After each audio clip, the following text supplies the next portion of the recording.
Black Star Network is here. Hold no punch I'm real revolutionary right now. Support this man, Black media. He makes sure that our stories are told. Thank you for being the voice of Black America, Roland. Stay black. I love y'all. All momentum we have now, we have to keep this going. The video looks phenomenal. See, there's a difference between Black Star Network and Black-owned media and something like CNN. You can't be Black-owned media and be scared. It's time to be smart. Bring your eyeballs home. You dig?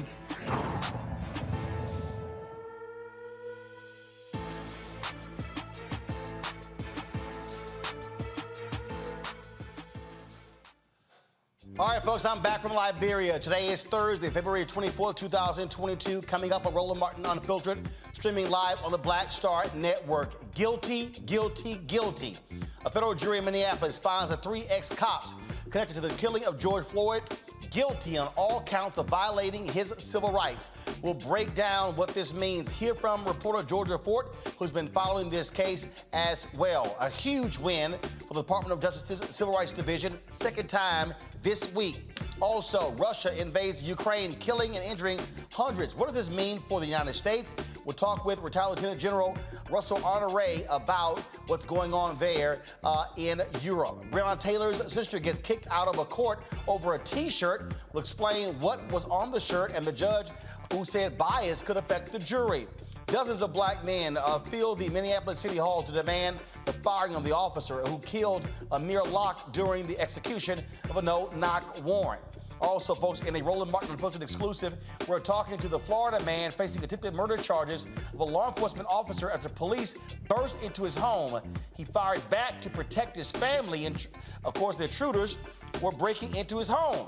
His 1-year-old was injured after falling out of a police cruiser. Folks, there's a lot going on in this case. He and his lawyer will be here to unpack all of it. Plus, Texas Lieutenant Governor, he wants professors to lose tenure if they teach critical race theory. I told you what the white Republicans were all about. We'll break down what's happening there in my home state. Folks, it is time to bring the funk on Roland Martin Unfiltered on the Black Star Network. Let's go.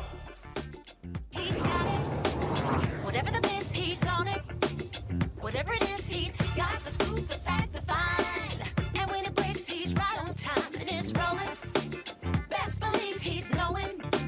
Putting it down from sports to news to politics. With entertainment just for kicks, he's rolling. It's on go, roll, y'all. It's Roland Martin, rolling with Roland now. He's funk, he's fresh, he's real, the best, you know he's Roland Martin now.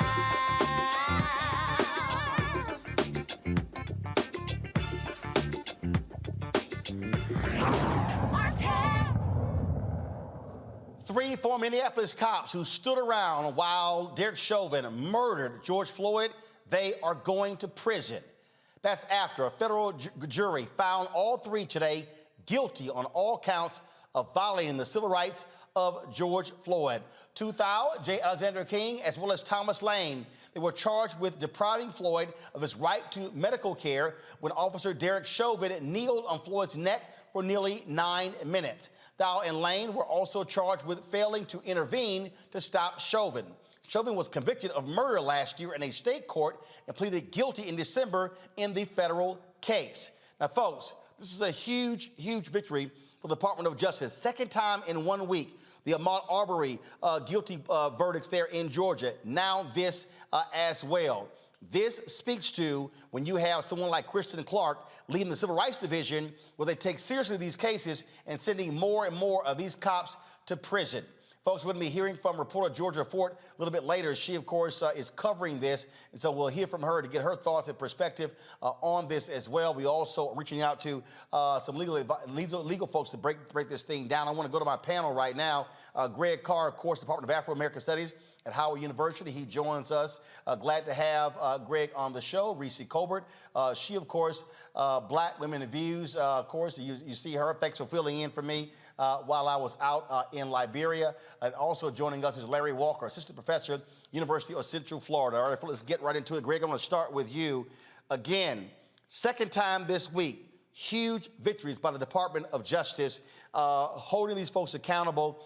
This is what people have been demanding: justice, sending cops to prison who do wrong. Yes, sir. Certainly, we know justice would be them not being killed in the first place, pure justice. But in the wake of the killings, people have been demanding that the government, that the state, exercise its full authority. And you're absolutely right. Kudos to Kristen Clark, Department of Justice.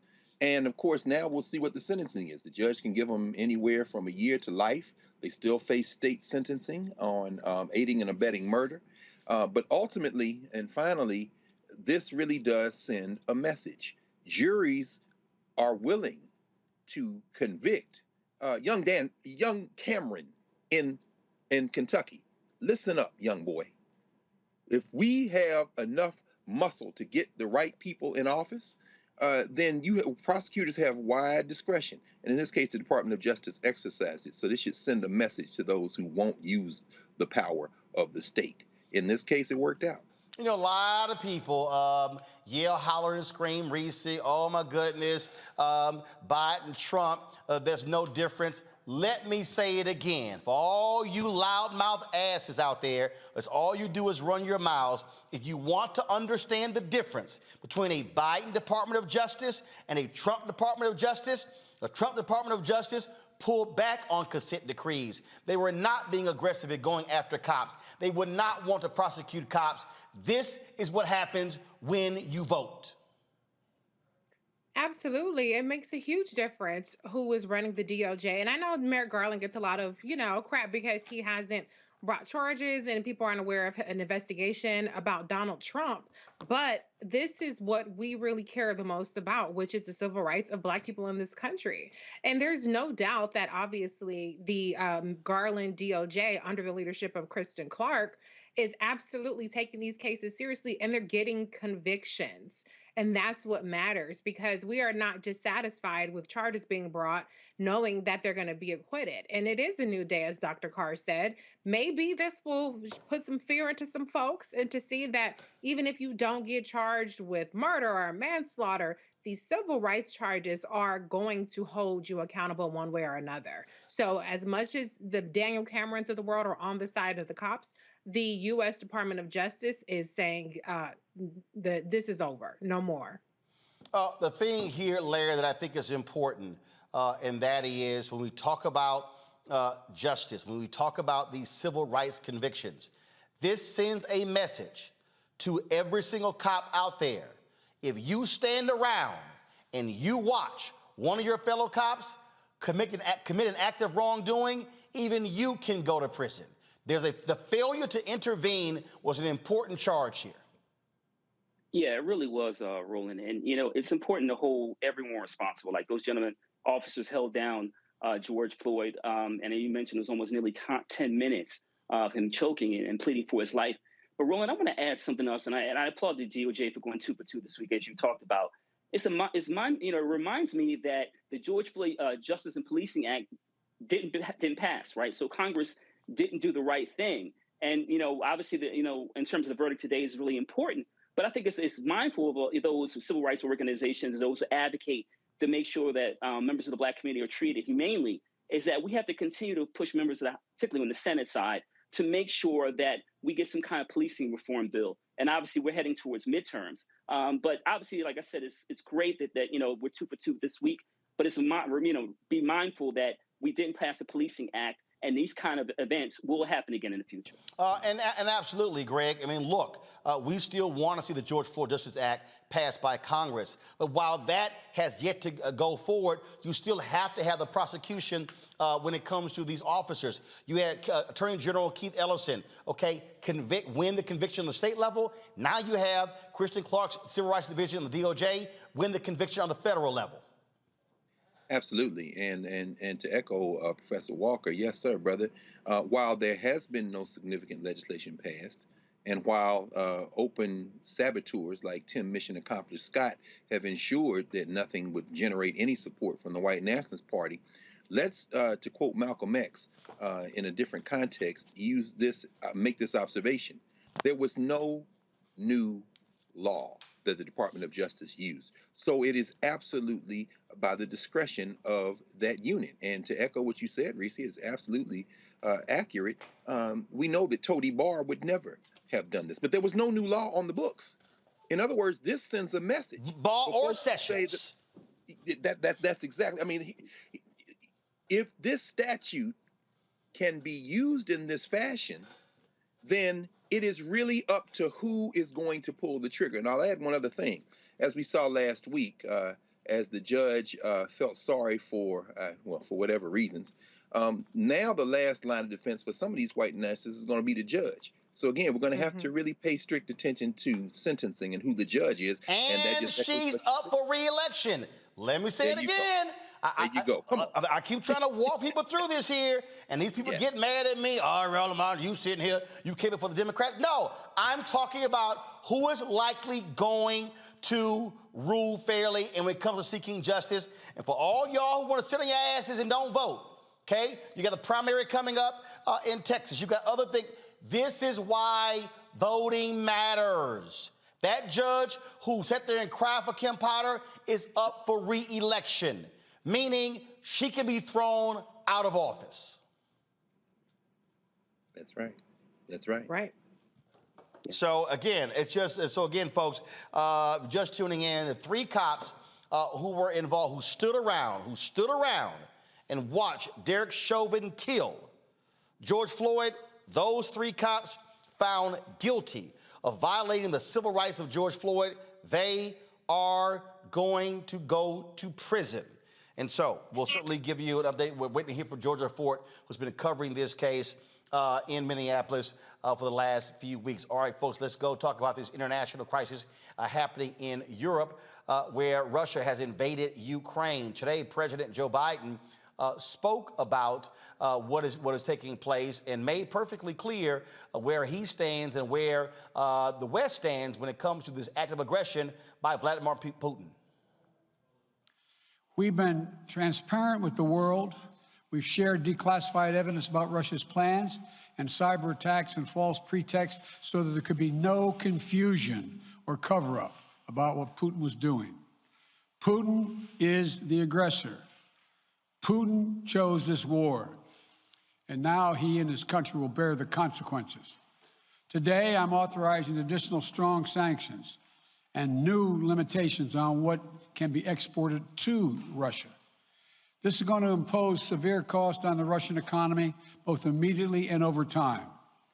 We have purposely designed these sanctions to maximize the long-term impact on Russia and to minimize the impact on the United States and our allies.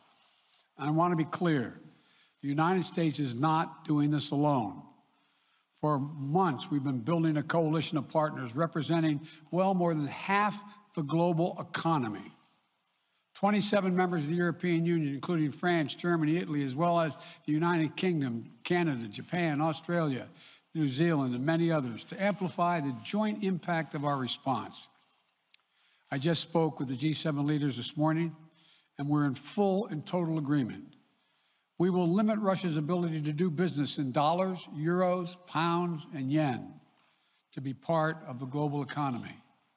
We'll limit their ability to do that. We're going to stunt the ability to finance and grow the Russian military. We're going to impose major, and we're going to impair their ability to compete in high-tech 21st century economy. We've already seen the impact of our actions on Russia's currency and the ruble, which early today hit its weakest level ever in history. The Russian stock market plunged today. The Russian government's borrowing rate spiked by over 15%. In today's actions, we've now sanctioned Russian banks that together hold around $1 trillion in assets. We've cut off Russia's largest bank, a bank that holds more than 1/3 of Russia's banking assets by itself, cut it off from the U.S. financial system. And today, we're also blocking 4 more major banks. Former President Barack Obama issued this statement. Here's a 5-paragraph statement. I'm going to read paragraph 4. There may be some economic consequences to such sanctions, giving Russia a significant role in world energy markets, but that's a price we should be willing to pay to take a stand on the side of freedom. For over the long term, we all face a choice between a world in which might makes right and autocrats are free to impose their will through force, or a world in which free people everywhere have the power to determine their own future. Retired Lieutenant General Russell Honore joins us right now. Glad to have you here. Lieutenant General, I got to go here. I'm listening to all these conservatives. I'm listening to these people on the Fox News. Oh, America's weak. Oh, Biden is horrible. They're praising Putin, okay, as if he's this great. I mean, Donald Trump talks about, oh, how it was smart to do what he did. And then they're like, oh, Biden is weak. I'm sorry. Are these folks saying, what, sending American troops? That ain't going to happen. I don't think so, Roland. This is what happened when you lose a democracy. Russia really never had a democracy. They bought into these dictator leaders. They gave a sham to the word democracy. They don't have proper voting. And this is what happened when an authoritarian person like Putin, with a big army that's well equipped and with nuclear weapons. This is what happened if we turn the world over to autocrats. Just think about if we end up and we lose our democracy here in America and we get a president that's a dictator that can overrule all of the laws in the country and decide he want to go take Canada or go take Mexico. This is why we have to work hard and vote, as you say, and save our democracy. You know, for 80 years, we've kept peace in Europe. At one time, we had 500,000 men and women in Europe. And after the Cold War, we drew that down. And under Donald Trump, we drew it down even more. We have the lowest number of soldiers and sailors, airmen, and Marines we have in Europe in 80 years.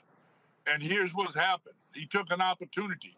He is a thug with nukes, is the bottom line of what Putin is.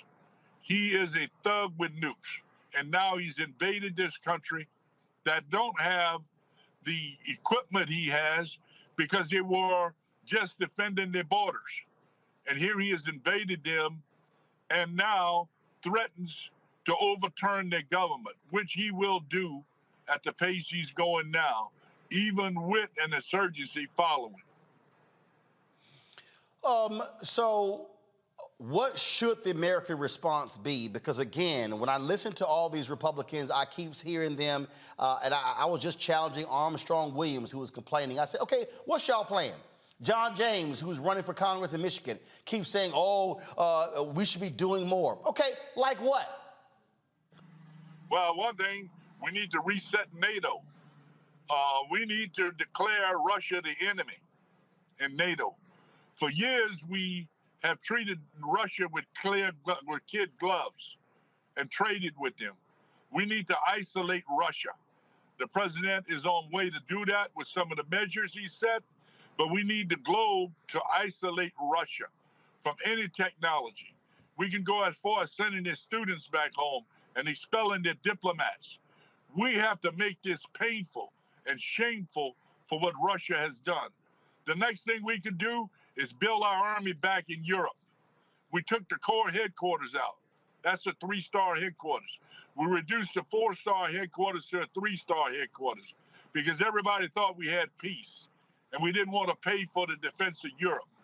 But when Europe goes to war, the world go to war. World War I, where did it happen? World War II, where did it happen? And now we're on the eve of World War III. We need to get our defenses back in Europe. So they mentioned the sanctions. Do you believe that those sanctions are going to have an impact? By all economists, yes. I don't think it'd be in time to save Ukraine in its integrity the way it is now, Roland. But it's going to take time. It will have an impact. I believe the president and his experts. But for the purpose of this invasion, I don't think it's going to have much impact at all in the next 20 to 30 days. By that, overtop the government is what I believe, bro. And for the people, again, I'm already seeing these people, this is going to be an impact on our gas prices. Well, damn. Excuse me if what happens in another part of the world somehow disrupts what happens here, but my goodness, I don't care what. Look, if China does something, Russia does something, we're now living in a global economy. Roland, a message to the American people, to all our people. A lot of them are suffering from disasters and never coming out of poverty. We've got to suck it up. In World War II, we stopped producing cars for 3 years, and gas was rationed.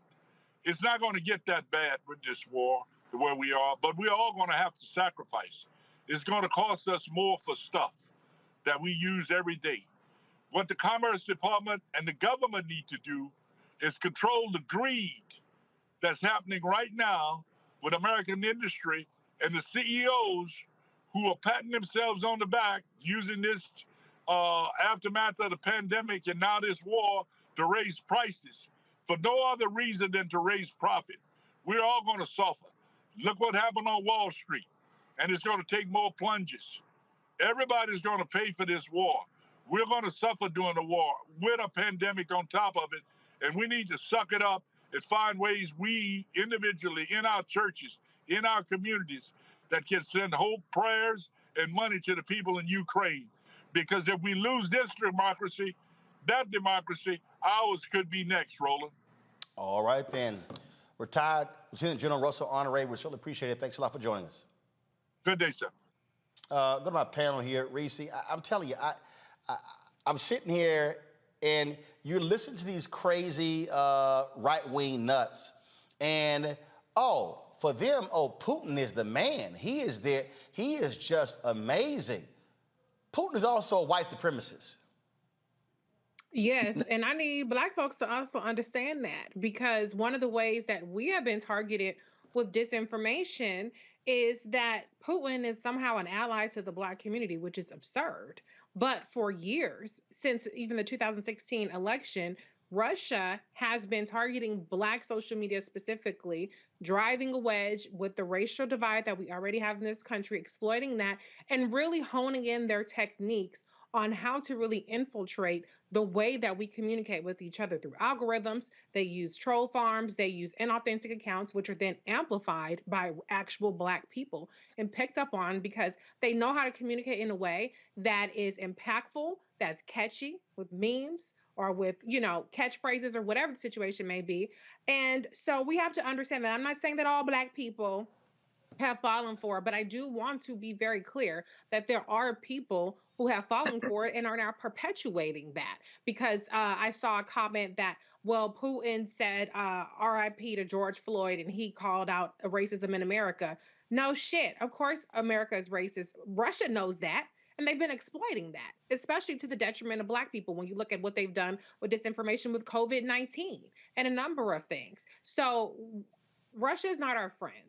And I understand that people feel like this ain't none of my business. And then another thing that they put out there was this whole that Russia is denazifying Ukraine. So that Nazi, neo-Nazi thing is another buzzword that I've seen being picked up. Yeah, because the Ukrainian president, he's Jewish, who lost family members in the Holocaust, but he's a Nazi.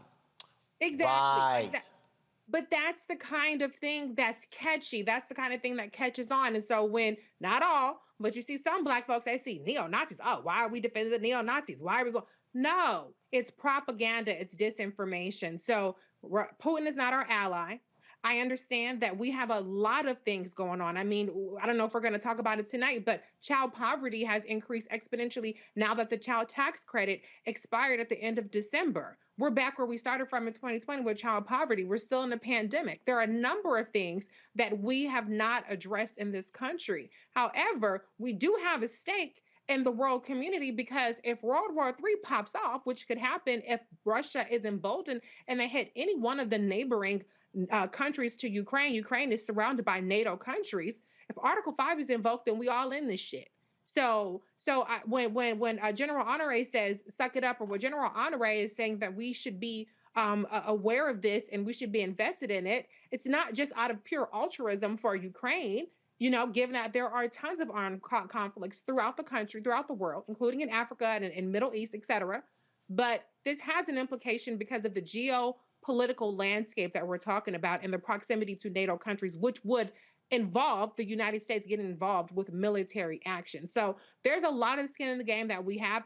We're fortunate enough to only have to deal with economic consequences and not necessarily geographical consequences. Right. We're not likely to see a land invasion, but Russia does have nuclear weapons. So we have to back off a little bit, some of this bluster and some of this puffing up of the chest. Now is not the time to get in I don't know if I should say this, but let me say a pissing contest. I'll say that that's more PC than what I was thinking originally. But now is not the time to get into a pissing contest when we are talking about two nuclear or multiple nuclear armed powers. Not to say that we back down, not to say we punk out, but we have to really be measured in how we do about this, and we have to be effective in trying to exhaust non-military options. Larry, it is, again, hilarious to watch how the party that just held up Ronald Reagan as the greatest thing in the world, they are literally rooting for Russia against the United States. Yeah. So Roland, you know me, I'm a former congressional staffer and worked with, members on both sides of the aisle. And I have to tell you that every time I turn on TV, on social media, I'm shocked that their policymakers, obviously we can have another conversation about some of the propaganda we see on cable news, but I'm shocked to see policymakers, like I said, typically from party that, talked about Ronald Reagan and taking down, the wall falling down, et cetera, that are, actively utilizing, Russian propaganda and really selling it to the American public. And it's obviously dangerous. One of the things I want to add in terms of, where we are in terms of where Russia invading Ukraine is, it's important to keep in mind, and Rishi talked about this, is that, in terms of those NATO countries, right? So, Putin is just kind of being nostalgic as it relates to kind of talking about the former USSR and countries like Ukraine and other European countries. But those days are long gone, right? And so his response is, and what has happened with his response? Countries like Poland, just releasing within the last couple of weeks, have dramatically increased their defense budget, right? And so General Henry talked about, during the Trump administration and pulling back some U.S. troops. What we're going to see probably the next few weeks and months is countries like Poland, other NATO countries, not only the United States selling them more armaments, but also in terms of sending more U.S. troops. So what we essentially have now, Roland, is Cold War 2.0. Greg, I was looking at some comments and I was seeing people that are saying, this is of no concern to us. Actually, it is. It has an economic impact on this country. I saw others who were saying, oh, well, this is why we should have never fought the Keystone Pipeline. I'm going, okay, that wasn't an American pipeline. Because of the oil that we get from Russia, how about we learn to wean ourselves off of oil so then you're not dependent upon what happens in another country to impact energy in the United States? Sure. Well, I'll tell you what, if the bombing today in north central Ukraine had pierced that concrete around the Chernobyl waste dump, we wouldn't be having this conversation about whether or not this impacts us. We'd be somewhere trying to say our last prayers. So that having been said on a very direct point, John Henry Clark used to always say, in some stories, there are no good guys. So I'm listening to Joe Biden. Joe Biden in the United States of America. Europe was Asia's forgotten Wild West. They invaded an entire hemisphere and then declared a unilateral declaration of war on an entire continent, the one we came from. Talk about invasion. But that built the wealth that created Europe, and the financial centers moved from Lisbon and Seville, eventually to Paris, then London, and then in the 20th century, they moved to New York after World Wars I and II because Germany, Berlin wanted in on the action. Now, who haven't I mentioned yet? Well, I haven't mentioned Moscow. Why? Because Russia didn't have that colonial empire. They built their empire in the neighborhood. And so what we end up seeing now, what we're witnessing now, is the end of really, in some ways, 5 centuries of Western empire building. They can't, Russell Honore scared the hell out of me. First of all, there is no we. Mm-hmm.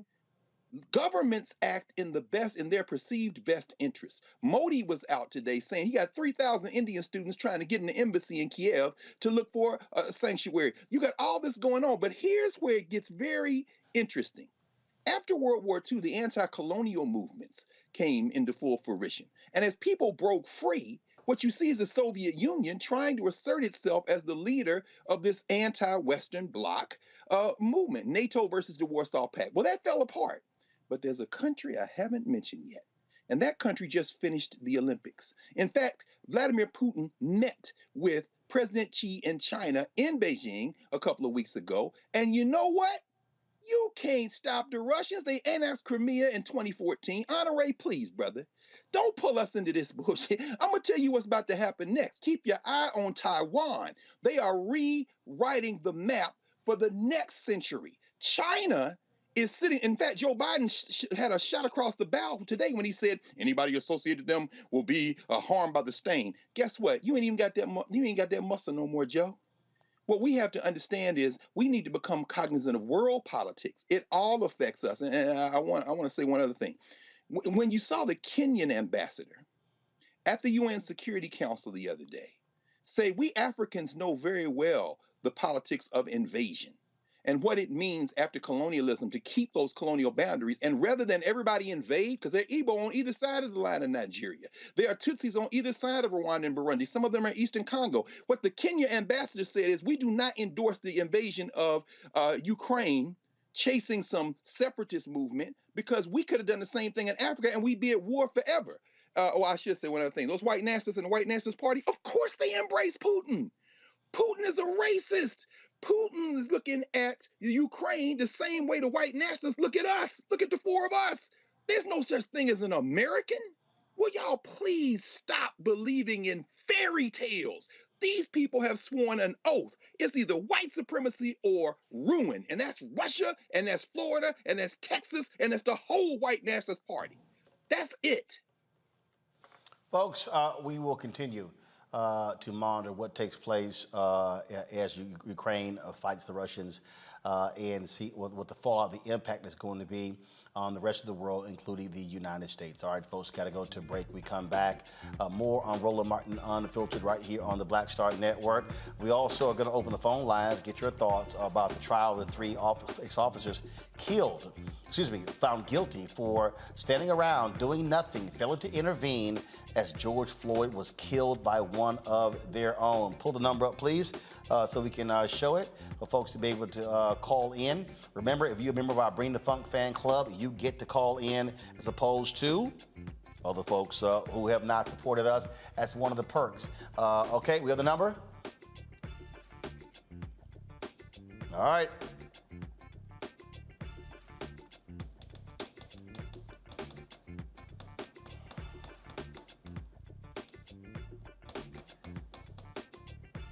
Why are we taking so long?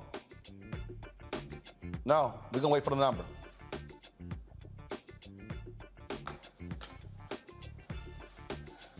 (202-890-1199). Call 202-890. Pull the graphic up, please.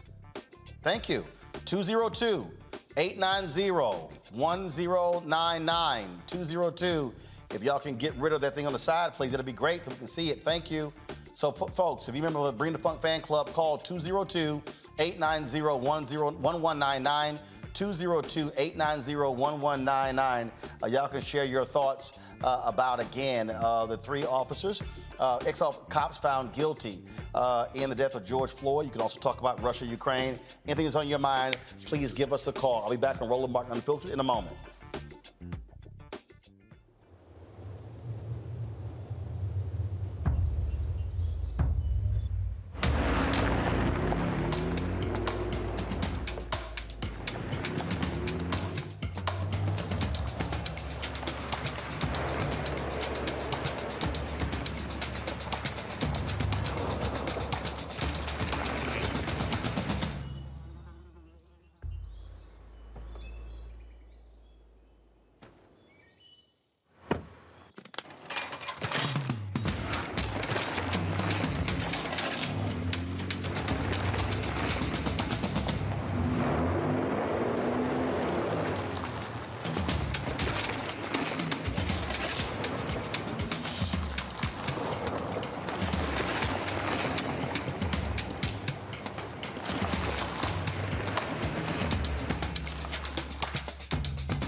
Don't you think it's time to get wealthy?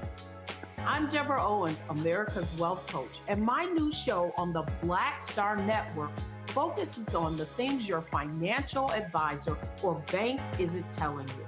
So watch Get Wealthy on the Black Star Network.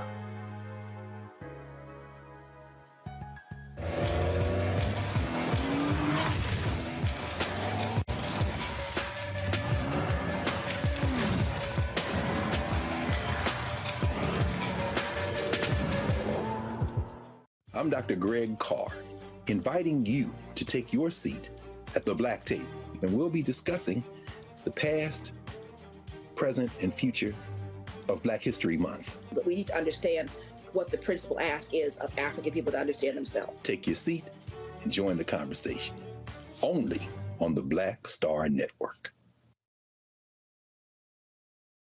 So what's up? This is your boy, Earthquake. Hi, I'm Chaley Rose, and you're watching Roland Martin Unfiltered.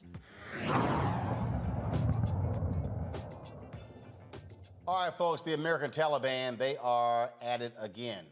I'm talking about Republicans in Texas. Texas Lieutenant Governor Dan Patrick is not at all happy over the whole issue of critical race theory. This fool now wants to challenge and get rid of tenure in the state.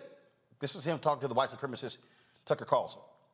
So about a week ago, the faculty council at the University of Texas, they said that they're going to teach critical race theory.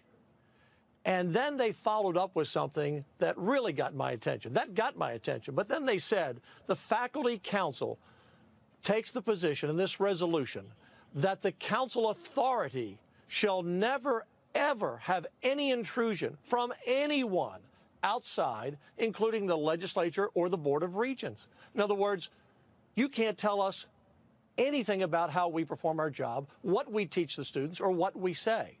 And I thought, just who are these people that think that somehow academic freedom, which we support, gives them the ability to be unaccountable to anyone, including the taxpayers, including their Board of Regents?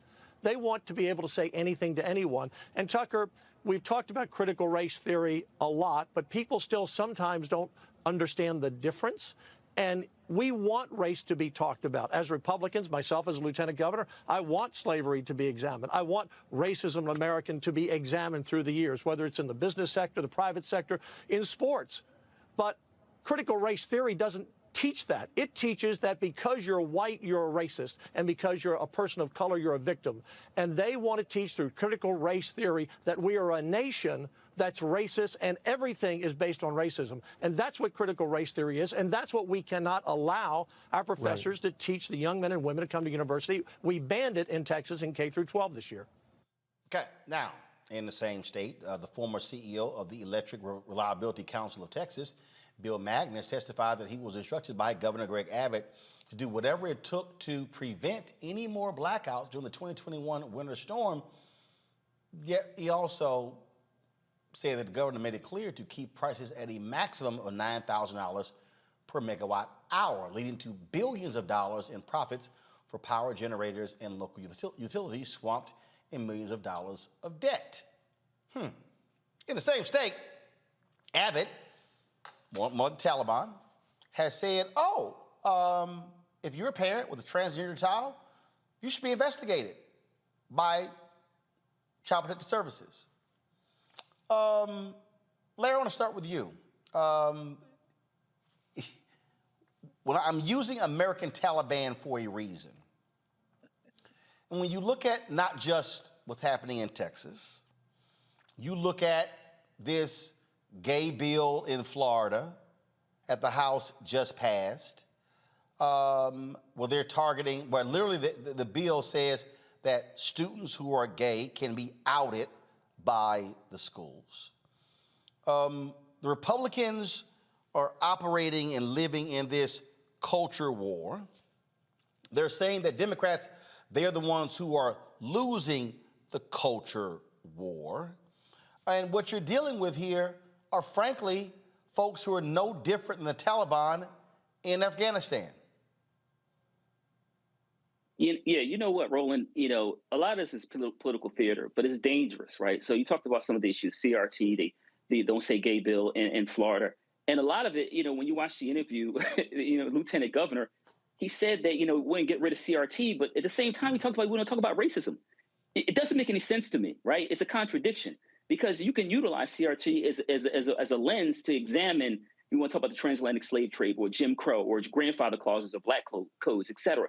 You can use CRT as a mechanism to examine all those issues, right? And also this idea of academic freedom. It doesn't make any sense. If you believe in academic freedom, then people who teach about use critical race theory or any other framework should have the opportunity to talk to students about some of these issues. And listen, as Roland used the phrase culture war, and as people of African descent in this country, it's been 400 plus years in terms of dealing with the challenge, economic, political, social challenges in this country. And it makes no sense to say, once again, that we want to talk about these issues, but we don't want to give professors or other academics, even though we talk about like professional development for corporations, et cetera, we don't want to give them the tools they need to utilize to have these important conversations. And once again, we keep spinning like a top, because every few years, over the last several decades, we're back on these issues relating to idea of erasure. Don't want to talk about members of the LGBTQ community, and we don't want to talk about the challenges people of African descent have encountered in this country.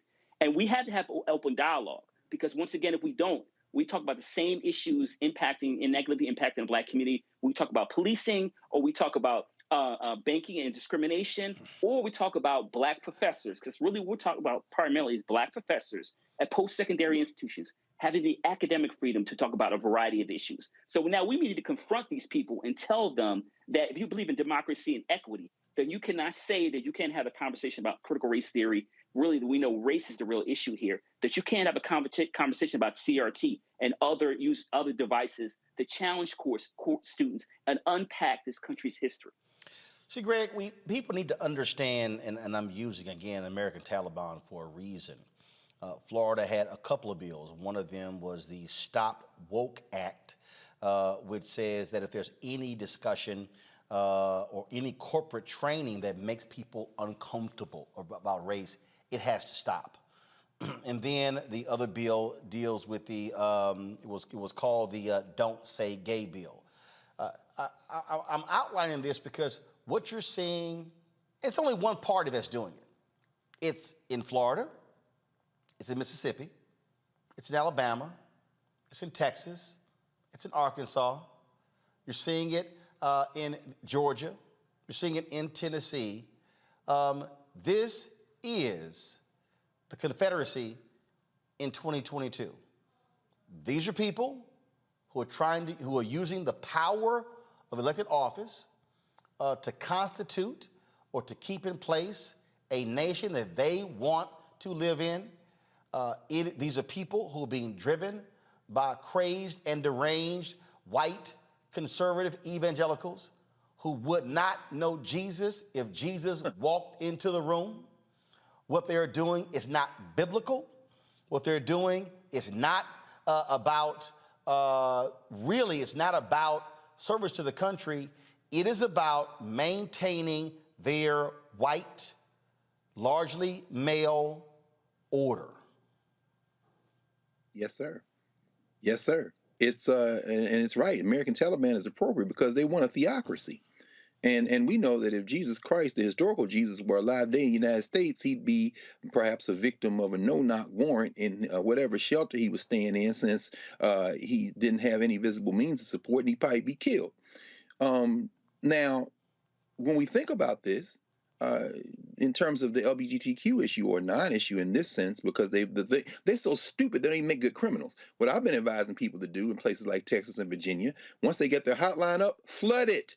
See, my grandbaby came home today and said that y'all left Harriet Tubman out of the curriculum and she was traumatized. In other words, they so stupid they don't even write laws that make any sense. But remember when Neil Gorsuch came out and said in 2020, I guess it was 21, where he interpreted the statute to say that that gender included transgender and those, and I think it was the Georgia case, if memory serves me correctly. But the point I'm trying to make is that's before Amy Coney Barrett got on the bench, the handmaid. They want a theocracy. Now, I don't know what it is about Texas electing or sending into office these cartoon character-looking people, whether it be Shovelmouth Abbott or that knockoff generic Muppet Lieutenant Governor Patrick. But let's be clear. They've been going after tenure for years. Everybody in higher education knows that. Now, because they don't like the idea of people learning anything. This kind of white nationalism relies on ignorance. It feeds on ignorance. And the irony, of course, is when the Texas Austin faculty senate voted 41-5 for their resolution, one of those people who voted or who represents that is Kevin Coakley, a brother, who is the chair of Ed Psych at the University of Texas, Austin, who's a strong supporter and teaches an element of critical race theory, and our frat brother, who is now at the University of Kentucky, Greg Vincent, who I went to law school with. Greg Vincent taught a critical race theory class at the law school a few years ago. Why am I bringing that up? Texas will, if they get their way, not only damage their higher ed system, any self-respecting academic won't want to work in the state of Texas, which is part of their plan. These folk want to have a theocracy, and I think American Taliban is entirely appropriate. They want to have it their way or not have a country, and they might get their wish. Not to have it their way wish, not have a country wish. Reese,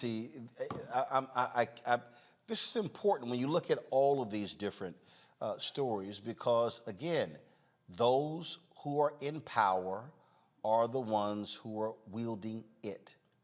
And so when I hear people with their nonsense and they say, oh, here y'all go, oh, you sitting here pushing Democrats on us. Okay, this is real simple. Who do you want to be in power? Who do you want passing laws? Who do you want using their efforts to undermine the courts? Who do you want to be in control? We've seen this week 3 huge political gerrymandering decisions in Pennsylvania, in Ohio, in North Carolina.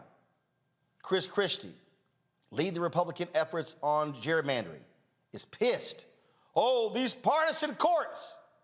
I'm sorry, y'all passed new congressional districts that was partisan, but now you want to call the courts partisan because they won't allow y'all to do what y'all were going to do. And here's the deal, in Ohio, that's a 4-3 Republican majority on that court. North Carolina, 4-3 Democratic majority. It's a Republican majority in Pennsylvania. But see, they don't want nobody to know all of that sort of stuff. What people need to understand is, again, these white conservative evangelicals do not care about Jesus. They don't care about the poor. They don't care about black people. They care about power. Right. And let me tell you something. The Republicans are giving big, who gonna check me, boo energy. Because what they're banking on is that they are able, and they're being successful in some places like Texas and Mississippi, gerrymandering it to hell to the point to where black people's votes are diluted or completely disregarded. And what they're doing is deputizing. One of the key themes that I'm noticing, if you look at the abortion restrictions in Texas, if you look at the hotlines that they're setting up, don't say gay hotlines, the CRT hotlines, the mandatory forced reporting of transitioning trans kids, all of these measures are about deputizing their white supremacist followers and weaponizing these laws in a way to exert their will, as you said. And as Dr. Carr said, a theocracy. And this is what it's all about. It's about suppressing differences. As Dr. Walker and Dr. Carr pointed out, it's about undermining black faculty, because that's who they expect to be most impacted by this. They expect, and I believe it, I forget whether it was you or Dr. Carr that said, Dr. Carr, won't even want to go to Texas and teach there. Who wants to be bothered with Texas got damn abortion laws that's fucked up? They got CRT laws that's messed. You could go on down the list of everything messed up. The power grid is messed up. Like, Texas is a hot ass mess right now, and your vote don't count. But what they're banking on across the country is that Democrats are going to sulk their way through, not getting everything on their checklist, and be demoralized. And when they're not demoralized, actually suppressed in terms of their vote, the structural suppression of their vote. And they're going to continue to exert their white minority power over the entire country. So it's on us and how we respond. I'm not terribly optimistic in Texas.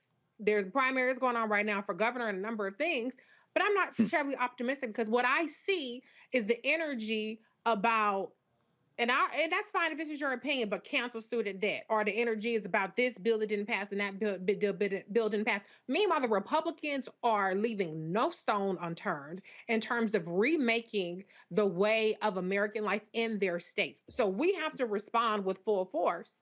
And at a minimum, the least you can do is vote their asses out. Well, I've said to people continuously, if there is any Republican who is supportive of Donald Trump and MAGA, they got to go. I don't care who they are and what they do, they got to go. All right, folks, when we come back, we're going to tell you this, give you this exclusive. This story out of Florida is unbelievable. Father is trying to protect his family. Now he's charged with attempted murder for protecting his family? Really? Wait till we unpack this story, folks. And if you want to understand why black-owned media matters, this story next explains it to you. I've said this, and I'm not even going to waste my time getting into the petty, childish stuff with some of these black gossip blogs out here. But, folks, one of the reasons why you need to support Roland Martin Unfiltered, because we do factual news. We don't just post crap to get clicks. We don't do gossip. We don't do mess. We do real news. That's what we do. Always have, always will. That's why you must download the Black Star Network app and pass the word to all your friends and family. We're available on all platforms: Android phone, Apple phone, Android TV, Apple TV, Roku, Amazon Fire TV, Xbox One, Samsung Smart TV. Also, if you want to support what we do, join our Bring the Funk fan club, where your dollars allow make it possible for us to do what we do. I told you, I just got back from 8 days in Liberia. We have some tremendous content we're going to be sharing with you, and so can't wait to show it with you. Of course, Cash App is, first of all, guys, that's the wrong graphic. Where's the one with the address? I told you how to get rid of that one. I told you that. Control room, I need y'all to get it together. Thank you. P.O. Box 57196, Washington, D.C., 20037. P.O. Box 57196, Washington, D.C., 20037. Cash App is $RM Unfiltered. PayPal is R Martin Unfiltered. Venmo is RM Unfiltered. Zelle is Roland at RolandSMartin.com. Roland at RolandMartinUnfiltered.com. I'll be right back.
Hi, I'm Dr. Jackie Hood Martin, and I have a question for you. Ever feel as if your life is teetering and the weight and pressure of the world is consistently on your shoulders? Well, let me tell you, living a balanced life isn't easy. Join me each Tuesday on Black Star Network for a Balanced Life with Dr. Jackie. We'll laugh together, cry together, pull ourselves together, and cheer each other on. So join me for new shows each Tuesday on Black Star Network, A Balanced Life with Dr. Jackie.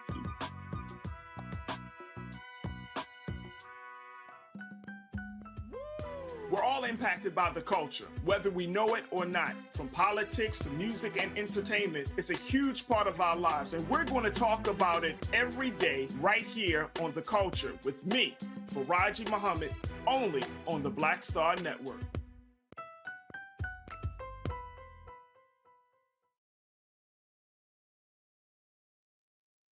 You read about it in history, You know, you talk about, you see it on our side, you know, of the United States, but to actually come here and see where this story of slavery started, and connecting the dots is just a wow factor for me right now.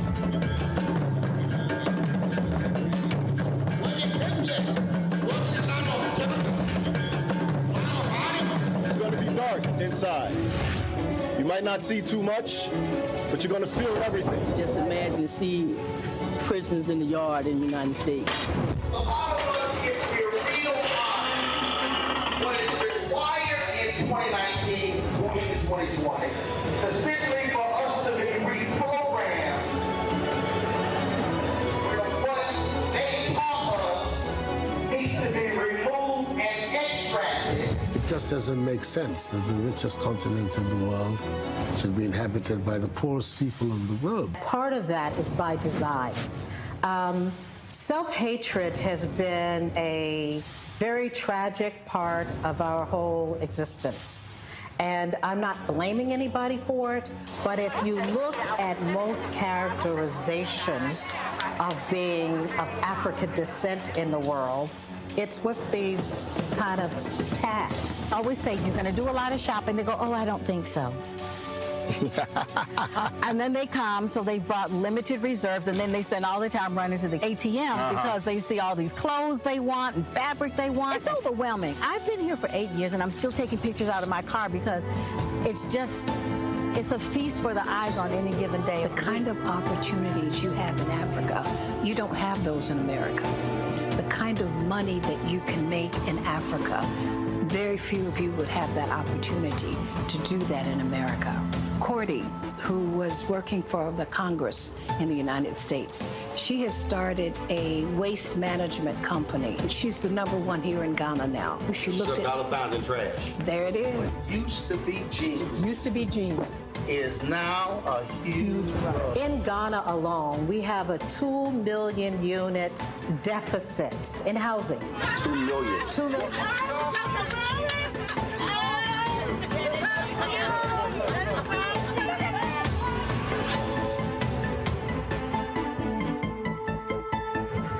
Seven of the 10 fastest growing economies right now are African nations. Why in the world would we not be trying to figure out how to connect? Because the Lebanese are, the Chinese are, everybody else is doing it. We will be crazy to do it. And it's for people who look like us. We will be crazy to do it, crazy to do it, crazy to do it.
All right, folks, so we had some technical issues there, but we're now good. So that our 10-part Ghana docuseries on the year of return, it is going to we air first starting next Friday. Our next edition of Rolling with Roland is going to be on Wednesday. But of course, the first part, you don't want to miss it, folks. We have some amazing stories. You saw that promo right there. I'm really looking forward to you getting a chance to see what we covered there when we went to Ghana. And of course, over the next several weeks, you also see more of the stories that we did there in Liberia, including next week, we'll be airing my interview with President George Weah. We sat down for a one-on-one interview, and so really look forward to showing you that as well, plus some other interviews that we did there in Liberia. And shout out to the people in Liberia. This is Greg. You see this is one of the outfits they gave me. So I know you want this black and gold, Greg. I know. Bruh. I saw you peeping it. Bruh, but Roland, you know the other thing too, bruh. Every African country you go to has a little different style. That style right there, that's the Liberian style, and it is cold-blooded. I know you got the pants with it too. I know you. I didn't get the pants, but they did give me a whole bunch of fabrics. So I can have some pants made. So don't worry about it. Don't worry about it. That's gonna happen. That's gonna happen. So folks, I really look forward to showing y'all this here. Again, we don't only keep in mind the reason we call this Black Star Network was named after the cruise line, the Marcus Garvey. That was the inspiration because he wanted to connect African Americans in the country with the African diaspora, and that's really how we're utilizing the Black Star Network app. Being able to showcase stories that other people are not covering. I told y'all I don't waste time with gossip and all that sort of stuff. I leave it to other people. We do real journalism here, telling real stories, such as the next story here, which is a Black Star Network exclusive, folks. So check this. This is an amazing story. It's a crazy story, but also speaks to what we face as African Americans. Okay. For the first time, a Florida father is facing charges of attempted murder of a law enforcement officer. And he's speaking out. Folks, on February 3rd, Corey Marino Jr. was at home with his 2 children when the cops entered his home. Startled, he fired his gun, assuming it was intruders. While Corey was in custody, the kids were placed in the back seat of a police vehicle waiting for their mother. Police say the 1-year-old was leaning against the car door when an officer opened it. The child fell out of the car, sustaining several facial injuries. We're joined right now on the show by Corey Marino Jr. and his lawyer, James Bryant. They join us from Florida. Also joining us is Moya Dixon, as well as attorney Rodney Diggs. And so glad to have all of you on the show. So Corey, I need to start with you because what happened? Describe for us what took place when you're at home and all of a sudden cops burst in. Walk us through what happened.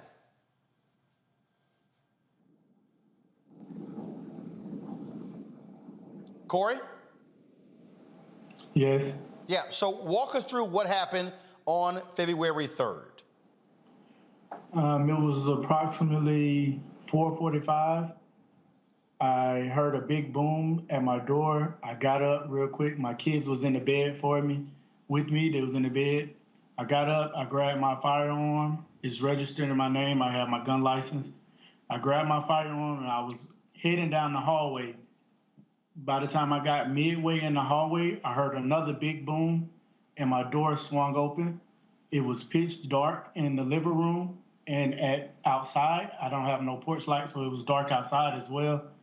So when the door swung open, I fired a warning shot at the door. Not seeing anyone out there, I just fired a shot. After a second after that, I heard them announce themselves saying that there was the police. I then lowered my firearm. I put it on the ground. I came outside with my hands up. I came all the way out the door, and I got on the ground, and that's when they put me in handcuffs. Okay, so you said it was 4:45 a.m.? Yes, sir. Okay. And why did they bust into your home? They had a search warrant for electronics and clothing. Okay, I'm sorry. So it's 4:45 in the morning, and they have a search warrant for electronics and clothing that they, allege was stolen? That led to a shooting that happened. Okay. So, James, I want to pull you in here. Yeah. Did the cops allege that Corey was involved in the shooting? No, we have no idea what the warrant was for. What we do know is that Mr. Marino was not subject to an arrest warrant. We don't really have much knowledge specifically as it relates to why they were there to retrieve items. Mr. Marino was renting the home, so he does not own that home. And so that's why it came as much of a surprise to him with someone bursting into his actual home at 4:45 a.m. And specifically, not there to arrest anybody, but to gather, any sort of electronics or other items. Okay, forgive me for being slightly confused.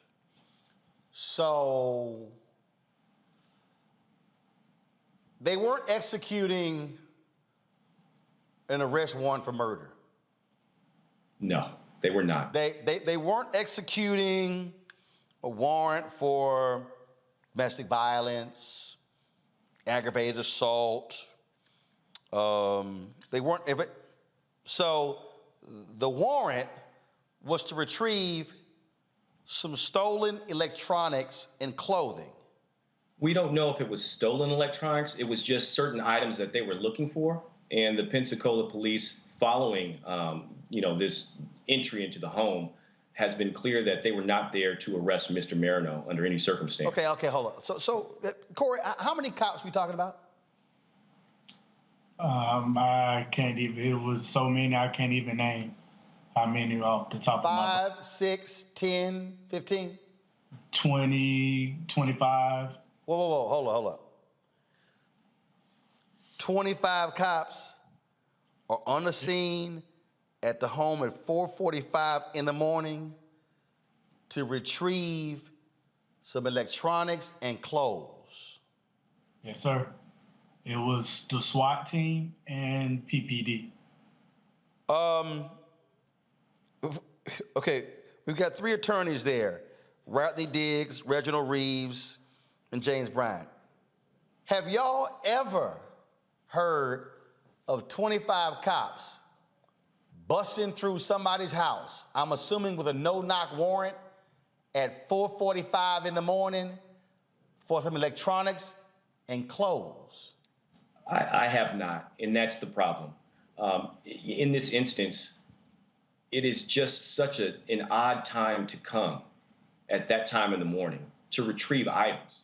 I could see if, my client was, Pablo Escobar, and they were looking to get him to arrest him for some sort of murder.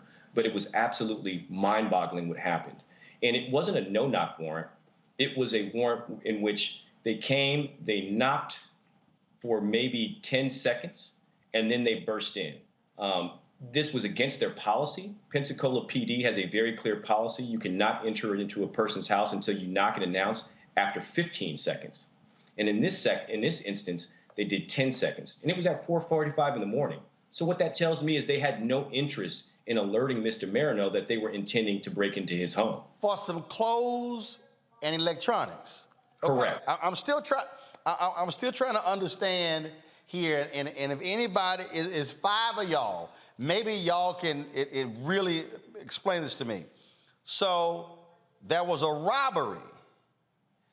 At any point, have they alleged that Corey was involved in this alleged robbery? To the best of our knowledge, no. And furthermore, Mr. Marino can tell you, this is a man who has no criminal history. He worked for Navy Federal Credit Union in the fraud department. So that requires a very strict background check for him. He had his 2 children in the home, and they were aware of that. And they still decided to do what they did that early morning. Okay. And it's beyond me. Has anybody explained how they arrived at his house? No, there's an investigation going on in general as it relates to how this entire situation unfolded. As you know, during this entire ordeal, Mr. Marino's young child, Kylan, was injured by the police while he was in their custody. And so currently, right now, it's my understanding that Pensacola PD is involved in some sort of internal investigation. Okay, but sir, were any clothes and electronics removed from the house? Only electronics. No clothes were removed. And Mr. Marino is a registered firearm owner, so they took a few bullets, and they took his firearm that he had used. Corey, first of all, Moya, first of all, we're thankful that we can actually talk to you, Corey, because this is very similar to what happened to Amir Locke in Minneapolis. And he's dead. And this is part of the thing that is so that a lot of black folks fear, even those who have gun permits, in that you can have that for your protection and still end up being killed by cops.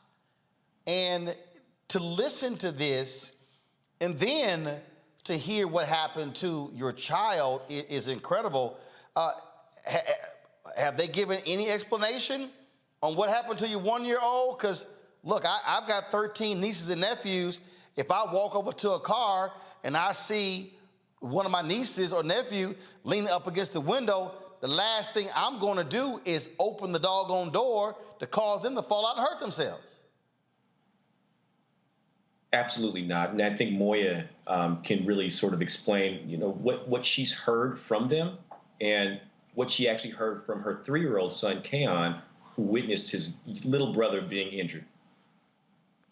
I was told by 3 officers at one time that he leaned on the door and opened it himself. Someone opened the door and he fell out, and that he was handed off and was dropped when he was handed off to a family member. My son told me that him and his brother were in the car with an officer. The officer was holding his brother and opened the door and dropped his brother onto his face. Has anybody gotten an apology or an explanation from the cops? Were those police officers wearing body camera footage so we can actually see what transpired there? So from our understanding, some of the SWAT team, they don't have body cam. We haven't been able to identify whether or not the officer who was holding Kylan has body cam. But let me explain something else.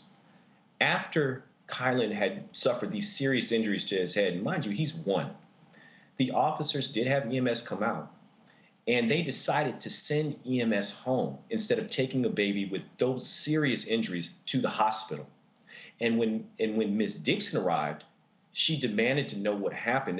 They at first tried to say, oh, maybe he had a bump and bruise or whatever. His face was covered in blood, and she could not recognize him. And when she said, I need to take my son to the emergency room, the officers attempted to discourage her from taking him to the hospital. Now, mind you, it's a 1-year-old child who just suffered a serious head injury by hitting his head on the concrete. And we all know the dangers when a child hits their head that young. He could have gone to sleep and passed away that night if somebody didn't take a look at him. And that's how serious it is. She did receive an apology from the chief of police, but she never received an apology from these officers. And they completely told her multiple stories that don't add up. And the idea that she was encouraged not to take her child to the hospital, and that Pensacola PD specifically canceled EMS from taking him to the emergency room is absolutely neglectful. It seems as if something was intentional, and we're going to get to the bottom of it. All right, so here's a statement that the police actually issued, and I want to read this statement right here. Go ahead and pull it up, please. The statement reads, after the search warrant was served, 2 children who were inside the residence were in the back seat of a car with a PPD investigator while they were waiting on family members to arrive to pick them up. A large vehicle approached that needed assistance navigating through the vehicles that were in the road. The investigator got out of the back seat to assist the driver. One of the children was leaning on the door of the car when the investigator opened it to get back in and fell out of the car. The investigator wasn't aware that the child was leaning on the door. This child was checked by EMS for injuries. Both children were later released to family members. Let's deal with this attempted murder charge. What the hell is that? It's absolutely mind-boggling. As you know, Florida has a stand your ground castle doctrine rule. In this instance, Mr. Marino absolutely falls within the exception of standing his ground and protecting his home. He had no idea who was bursting into his home that night, and you have every right to use deadly force in order to prevent an invasion into your home. When it comes to law enforcement, if Mr. Marino does not know that they are law enforcement, he has the right to use deadly force. Furthermore, law enforcement, if they do not follow proper police policy, they also cannot say that the stand your ground or the castle doctrine doesn't apply. In this instance, in the Pensacola Police's own arrest report, they said they waited 10 seconds after they knocked before entering into the home. We know that the policy itself says you have to wait a minimum of 15 seconds. That is a major, major difference when you're talking about seconds in a situation like this. And it really could have been the difference between Mr. Marino being safe, the children being safe, and what we have right now, where we have a young man who has a family that he's been taken care of, and now he's facing the possibility of somebody attempting to take his freedom away. And we will fight that every step of the way. It is wild. I'm going to bring in my panel here. I know they have questions. But this is the thing that we constantly talk about.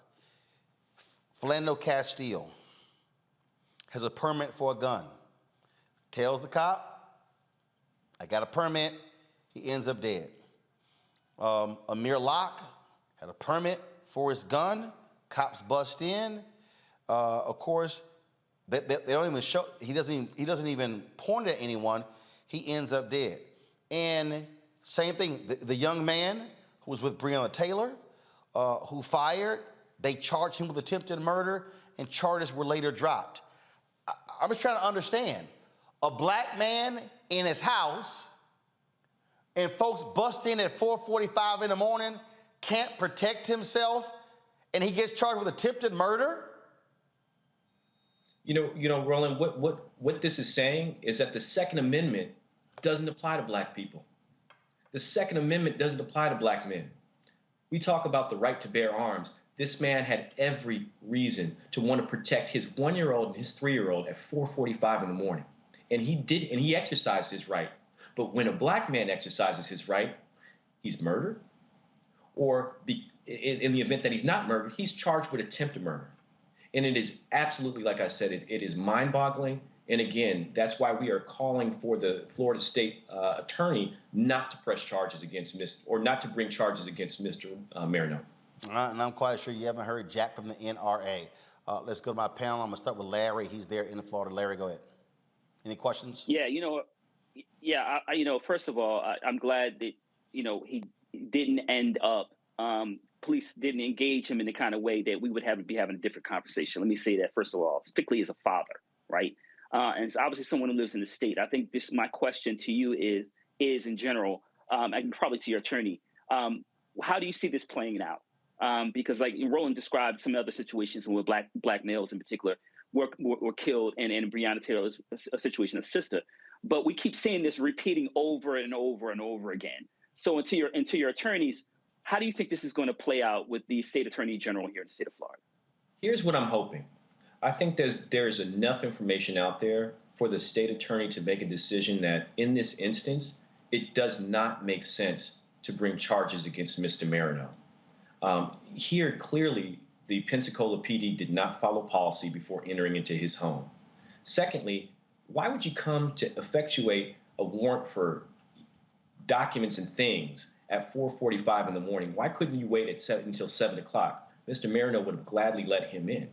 So what I am asking for the state attorney to do is the right thing, which is to say, you know what? In this instance, we've got to protect the rights of the homeowners. Yes, we want officers to be safe, but given these very specific facts, nothing substantiates a reason to pursue charges. So I'm hoping that is the case. However, you never know what's going to happen when it comes to a decision by a state attorney. So if in fact they do decide to pursue charges, we will have to put up the defense necessary to ensure this man's freedom. And as it relates to the children, they are absolutely devastated. We still don't know what injuries Kylan has suffered. tell you that he has suffered injuries that he was walking prior to this incident. He's no longer walking, and he's won. He has significant emotional mood swings, and that's very indicative of a potential injury to the frontal lobe. And then you have his brother, Keon, who is frightened every single day. And it is heartbreaking. But what we want is accountability.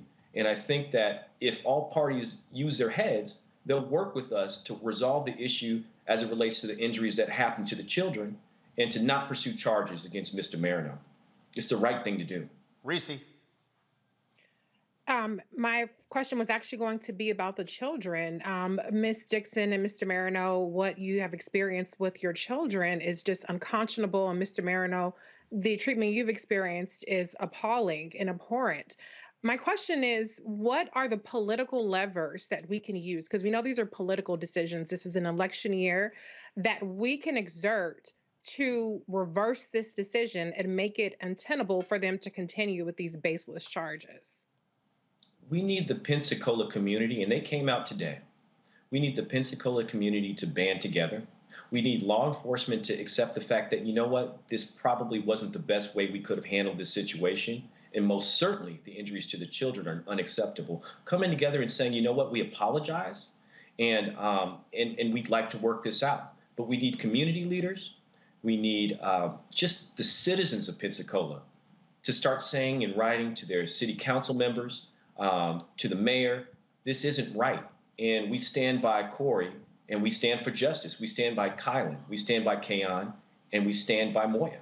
And that's really the way we pull those political levers. And again, my team will be speaking along with Lieutenant Timothy May, who is their pastor, who's been very vocal with this. So we're hoping that we're speaking to the community leaders, the state attorney, as well as the chief of police to resolve this. But it also helps to have the community support them. And they most certainly came out en masse today. Greg. Thank you, Roland. And I'll keep this brief. I'm really trying hard to restrain myself from calling these Paterolas devils, saying they are from the depths of hell. So I won't say that. Listening and reviewing, first of all, your composure is remarkable. Let me say that to both of y'all, seriously. And thank you for that. And I realize, Counselor, that that's a major point in this. Reading about this case sent me to the UN's definition of torture. And while this isn't quite torture, it is cruel, inhumane, and degrading punishment or treatment, and that doesn't require intent. My question, I think, is in line with Reese's, and you answered Reese's question, which leads me to a different question. How can we internationalize this so that it isn't just the citizens of Pensacola? Because, enough is enough. You've attacked a baby. At this point, we need to rain fire on them. And so, I know this is part of his Congressional Black Caucus, the NAACP, the churches, denominations. What can we do to make these Paterolas famous? Because they did drop the charges against, as you mentioned, Kenneth Walker and Breonna Taylor's case, and I expect they're going to use it. Are they trying to use it for leverage, whatever? But the more this spotlight shines on them, let us burn them with fire with this spotlight. Is that part of your strategy as you move forward? Absolutely. That is why we're here. I mean, they retained us because we do not have any fear of anyone or anything when it comes to fighting for the constitutional rights of people around this country, specifically this Black family, and specifically the challenges that Black people have faced where their civil rights are completely being trampled. And what I'm also going to say is this: we will bring hell. And the reason why that is because no-knock warrants, knock and wait for 2 seconds to say I complied and busting in people's homes, it's unacceptable. That's right. Disregarding a Black man's right to his Second Amendment, knowing that, and they knew he was a registered firearm, disregarding that and charging every Black man for wanting to defend themselves, that has to end. And yes, we will talk to the CBC, and I need the president to continue to do what he promised. He promised to make change about these things. And we've already had a series of unnecessary deaths. And quite frankly, it is driving me nuts that we are not doing more, that we're not seeing more movement. We saw the George Floyd bill die. It is time for all of us around this country to once again band together to put an end to no-knock warrants, to put an end to knock and entry where you do not give that person enough time to even know what's going on. It's unacceptable, and we have to start fighting these things, and we have to hold people accountable. And people who hurt babies must be fired, period. Yes, sir. Yes, sir. Yes, sir. It makes no sense whatsoever at all. First of all, Corey, how are you doing personally, emotionally? Because it's a whole lot to deal with when we talk about these stories like this. Honestly, I'm not doing too good. I'm not sleeping at night. I'm up. My anxiety, I never had anxiety before, but lately I've been having real bad anxiety. I wake up to loud noises. If I hear any loud noises, I hyperventilate. It's really been tough on me. And then to see my kid the way he was is really been hard. And also economically, you lost your job. Yeah. So I'm without a job. Well, how'd you lose your job? The next day they fired me saying due to the circumstances. What? The Navy Federal Credit Union fired this young man, someone who had passed all of their rigorous background checks, because of the circumstances. He hasn't even technically been charged with the crime yet. And now he is unemployed, and he's struggling to be a father to pay for things for his family and still be a father to provide them emotional support. It's devastating. Unbelievable.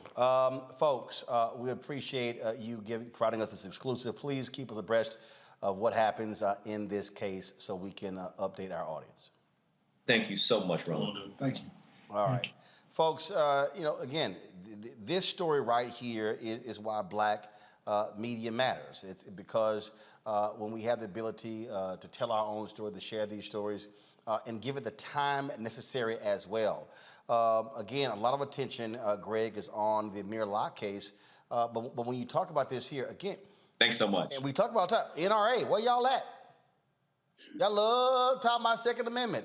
But it's amazing, every time we have one of these stories where a black person has a gun and a permit, boy, the NRA is quiet as hell.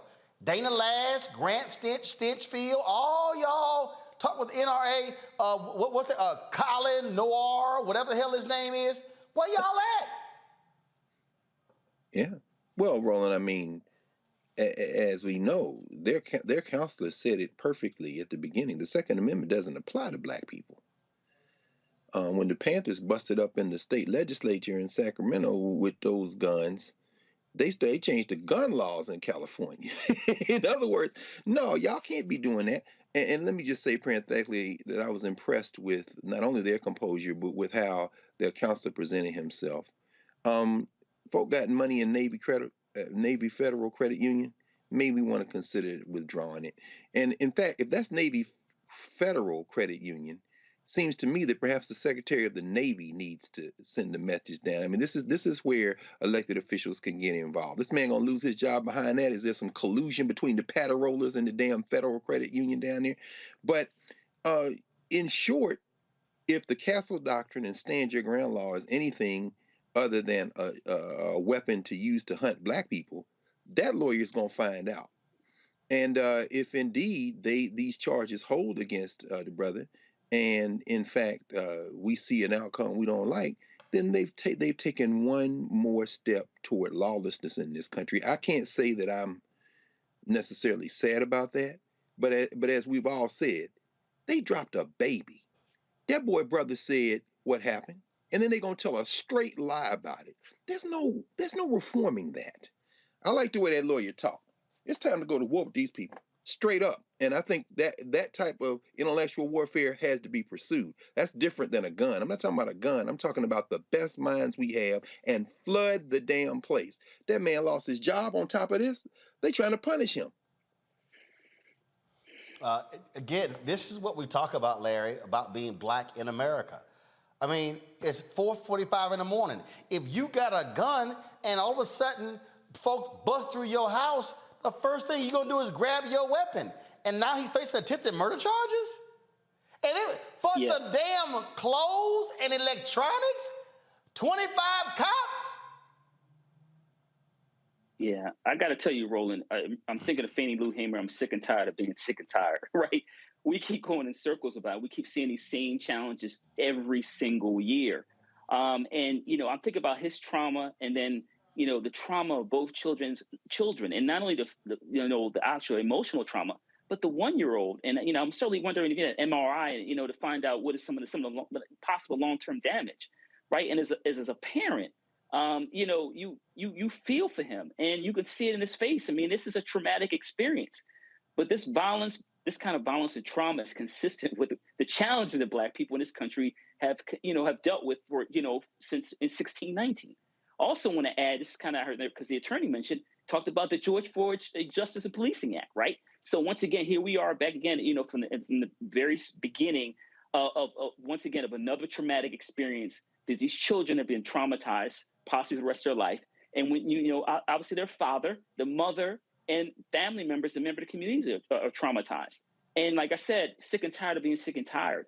And we have to really, like I said, hold these members of law enforcement responsible. Jumping a 1-year-old is not acceptable, and certainly not kicking in somebody's door in the middle of the night. And then, like I said, in the state of Florida, he has the right to protect his family. But once again, it's uneven in terms of how we get treatment throughout United States history. So I'm not surprised. Absolutely difficult to be Black in this country, Reese.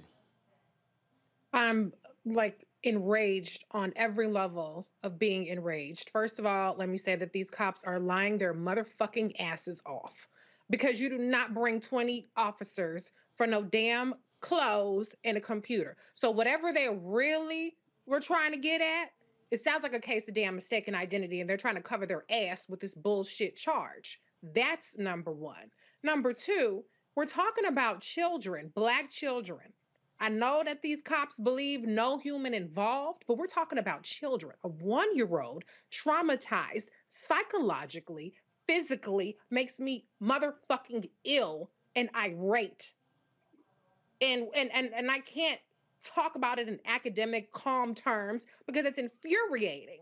This is terrorism against a family, and it's adding insult to injury on top of injury on top of injury on top of lifelong injury. Hopefully not, but this is going to reshape the childhood of these 2 young Black boys who are the children of law-abiding citizens. And guess what? Even if he was guilty of a crime, who gives a fuck? That does not mean you get to drop a child on their face and shrug it off and try to dissuade them from getting medical attention or try to lie about it. That does not give them the right to do that. So as Dr. Carr says, there's no we. This is where we as Black people or people of conscience have to test that and wrap our arms around him. I want to know, what is his Cash App? Does he have a GoFundMe? Actually, they do. I just got a text message about their GoFundMe. I'm waiting for them to send it to me, and so when we're gonna give that, so folks, we're gonna pull that up after this break. We're gonna pull it up. We're gonna show folks what that. Can I just finish one more thing I want to say? When these white boys get out there, when they Klan killing these paddle rollers, these slave patrol motherfuckers get out there killing people, they become millionaires. They become a cause. They ain't got to worry about shit for the rest of their life, let alone a conviction. They ain't got to worry about nothing. Kyle Rittenhouse out there chilling at the bar.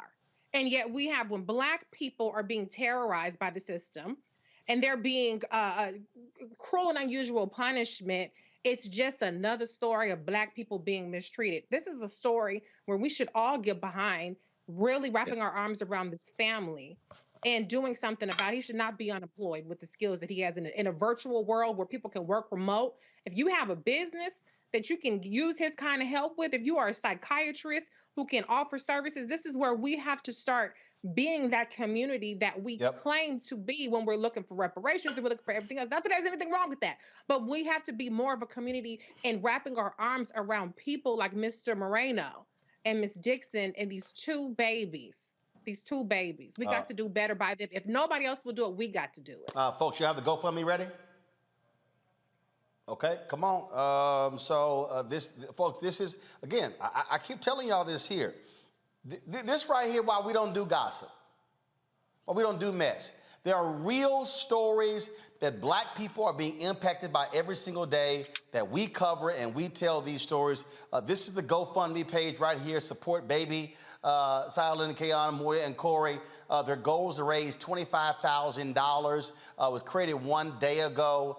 They've already raised $935. And so, folks, we want y'all to support them. Please pass this GoFundMe around as well. Share it. Spread it. To Reese's point, when that thug Kyle Rittenhouse did what he did, they raised $2 million. All those folks, Ricky Schroeder was out there supporting him, helping him with his legal bills, and so we want to be sure to support them as well. And so that's why. And let me also thank them for reaching out to black-owned media to tell this story with this exclusive.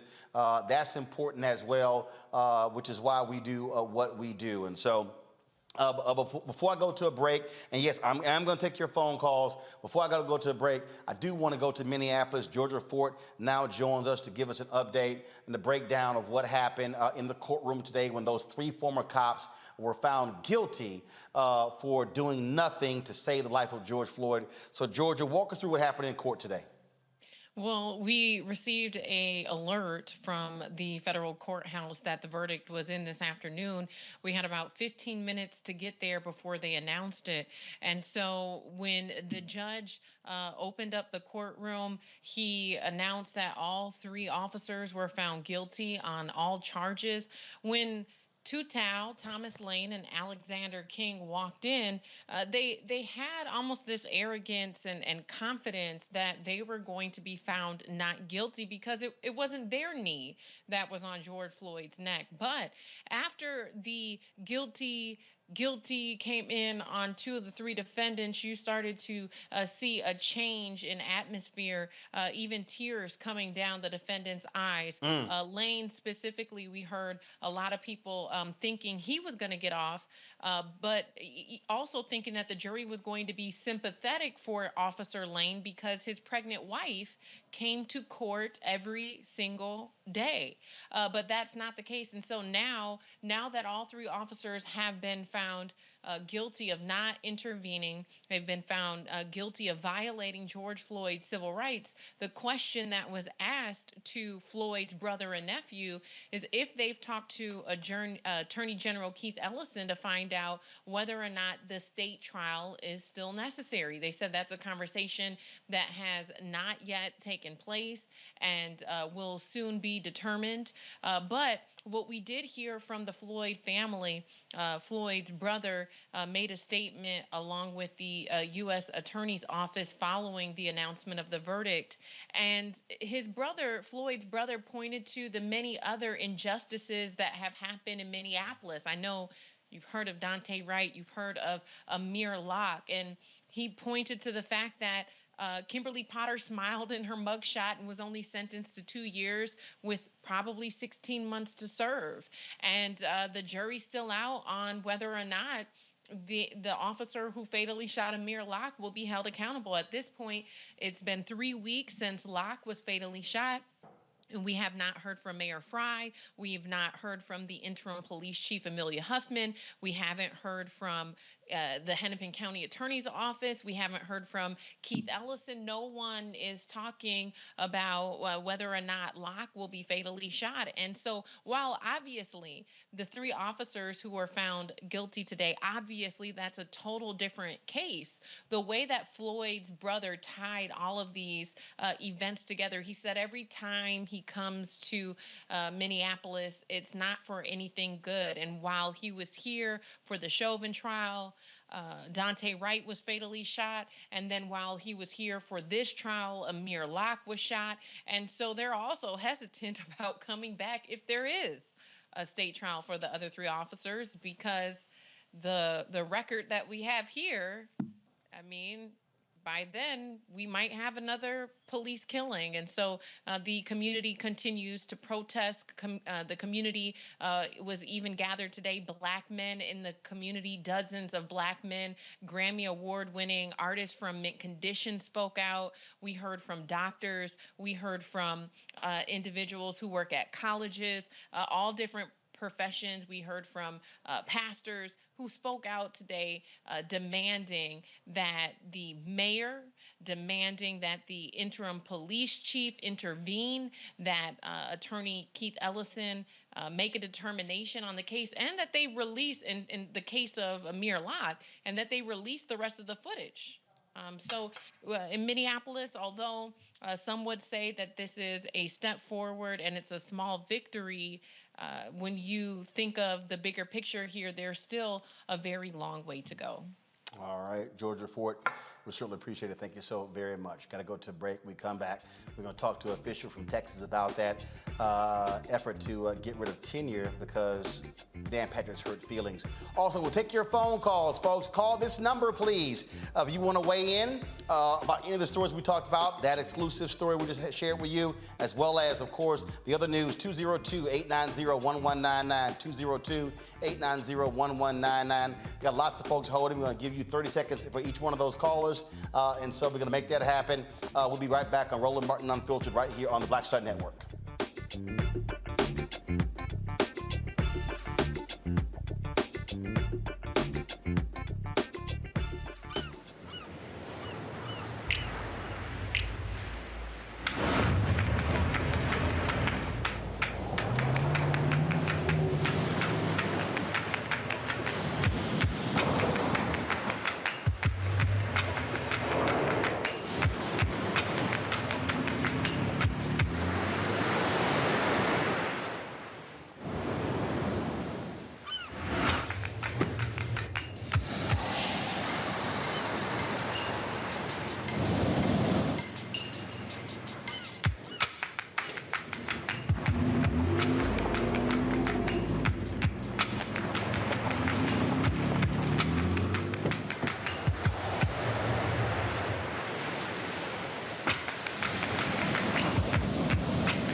Don't you think it's time to get wealthy? I'm Deborah Owens, America's Wealth Coach, and my new show on the Black Star Network focuses on the things your financial advisor or bank isn't telling you. So watch Get Wealthy on the Black Star Network.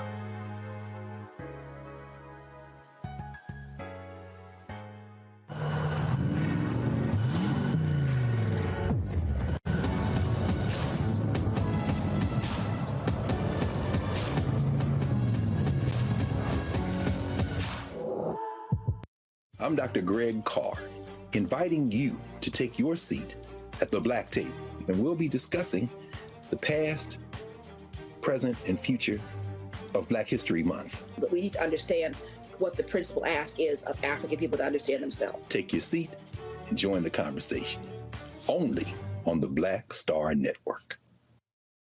Folks, Black Star Network is here.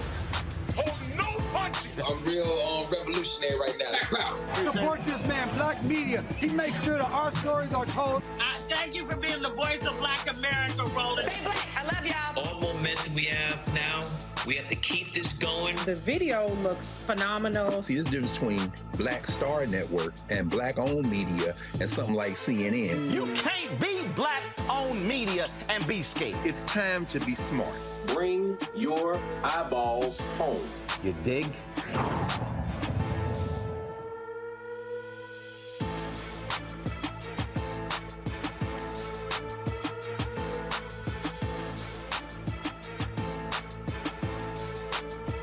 Hey, I'm Cupid, the maker of the Cupid Shuffle and the Wham Dance. What's going on? This is Tobias Trevelyan. And if you're ready, you are listening to and you are watching Roland Martin Unfiltered.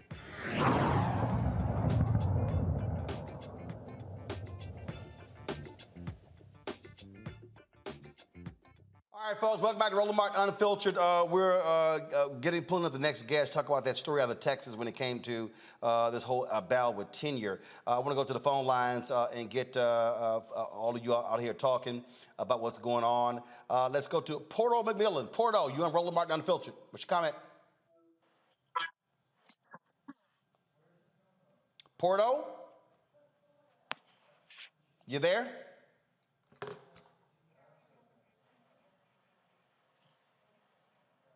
Porto.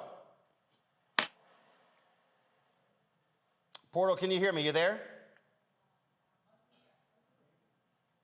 Okay, let me put Porto on hold, please. Is Bernice Parrish there? Bernice, can you hear me?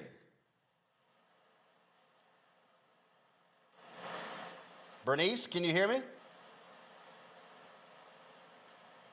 Bernice, you there?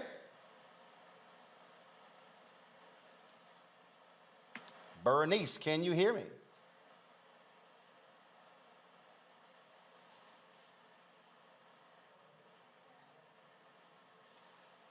Y'all want to tell me what's going on in the control room? Bernice, can you hear me? Bernice, guess not. All right, so here's what I'm going to do. We're going to, first of all, I need y'all to figure out what's going on, okay? Way too many problems in the control room today, all right? And so we got lots of people who are on the phone lines. Let's get it together, all right? We're going to go back to talk about this story out of Texas when it comes to the issue with tenure. And we're seeing all of these different stories. We're seeing these things happen all across the country. And what it's speaking to, as I said earlier, is what happens when you have, frankly, flat out crazy folks who are in power in this country.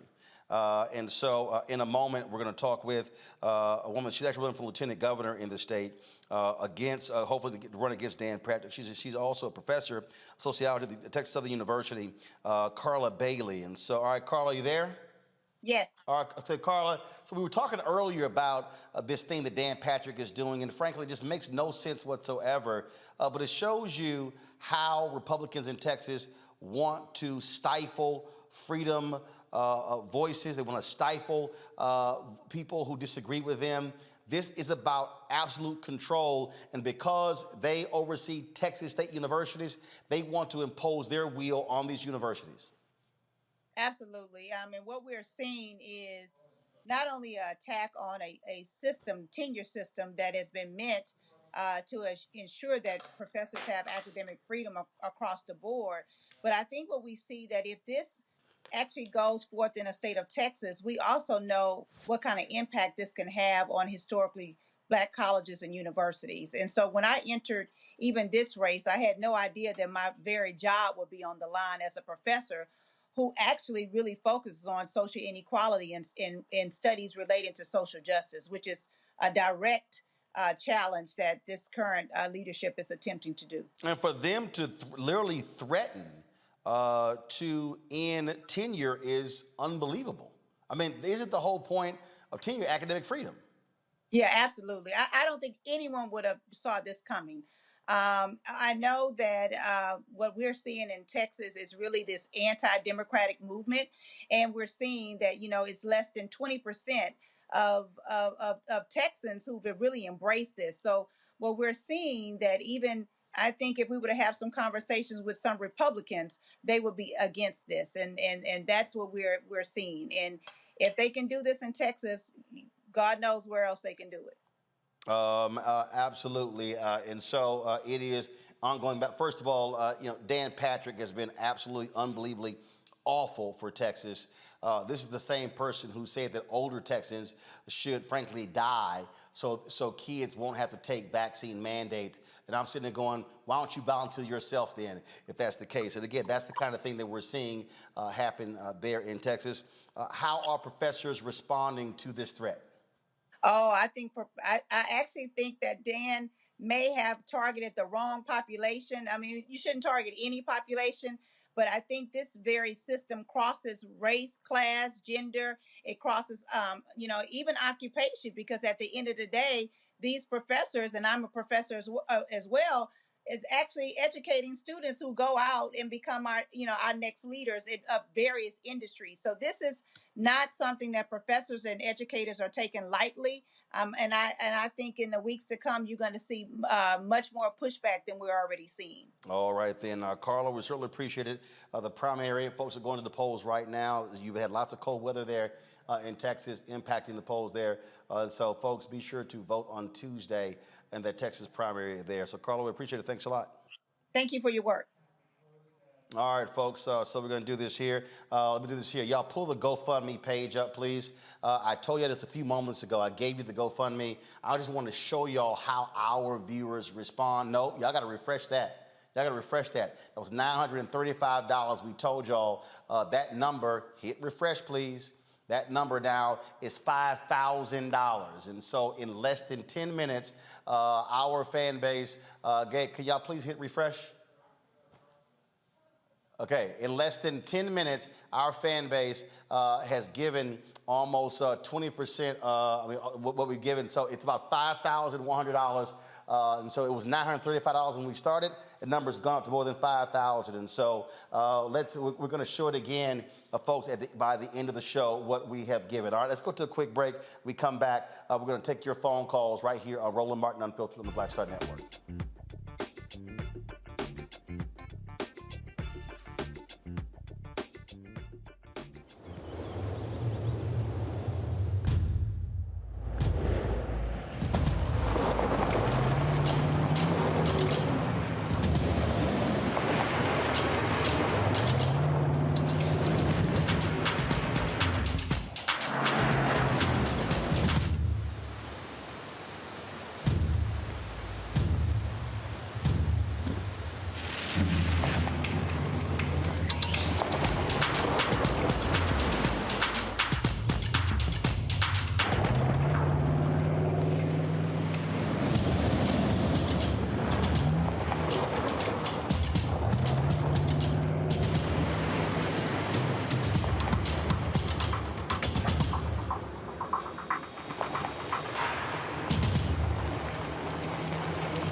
Black Star Network is here. Hold no punches. I'm real revolutionary right now. Support this man, Black Media. He makes sure that our stories are told. Thank you for being the voice of Black America, Roland. Stay black. I love y'all. All momentum we have now, we have to keep this going. The video looks phenomenal. See, this difference between Black Star Network and black-owned media and something like CNN. You can't be black-owned media and be scared. It's time to be smart. Bring your eyeballs home. You dig?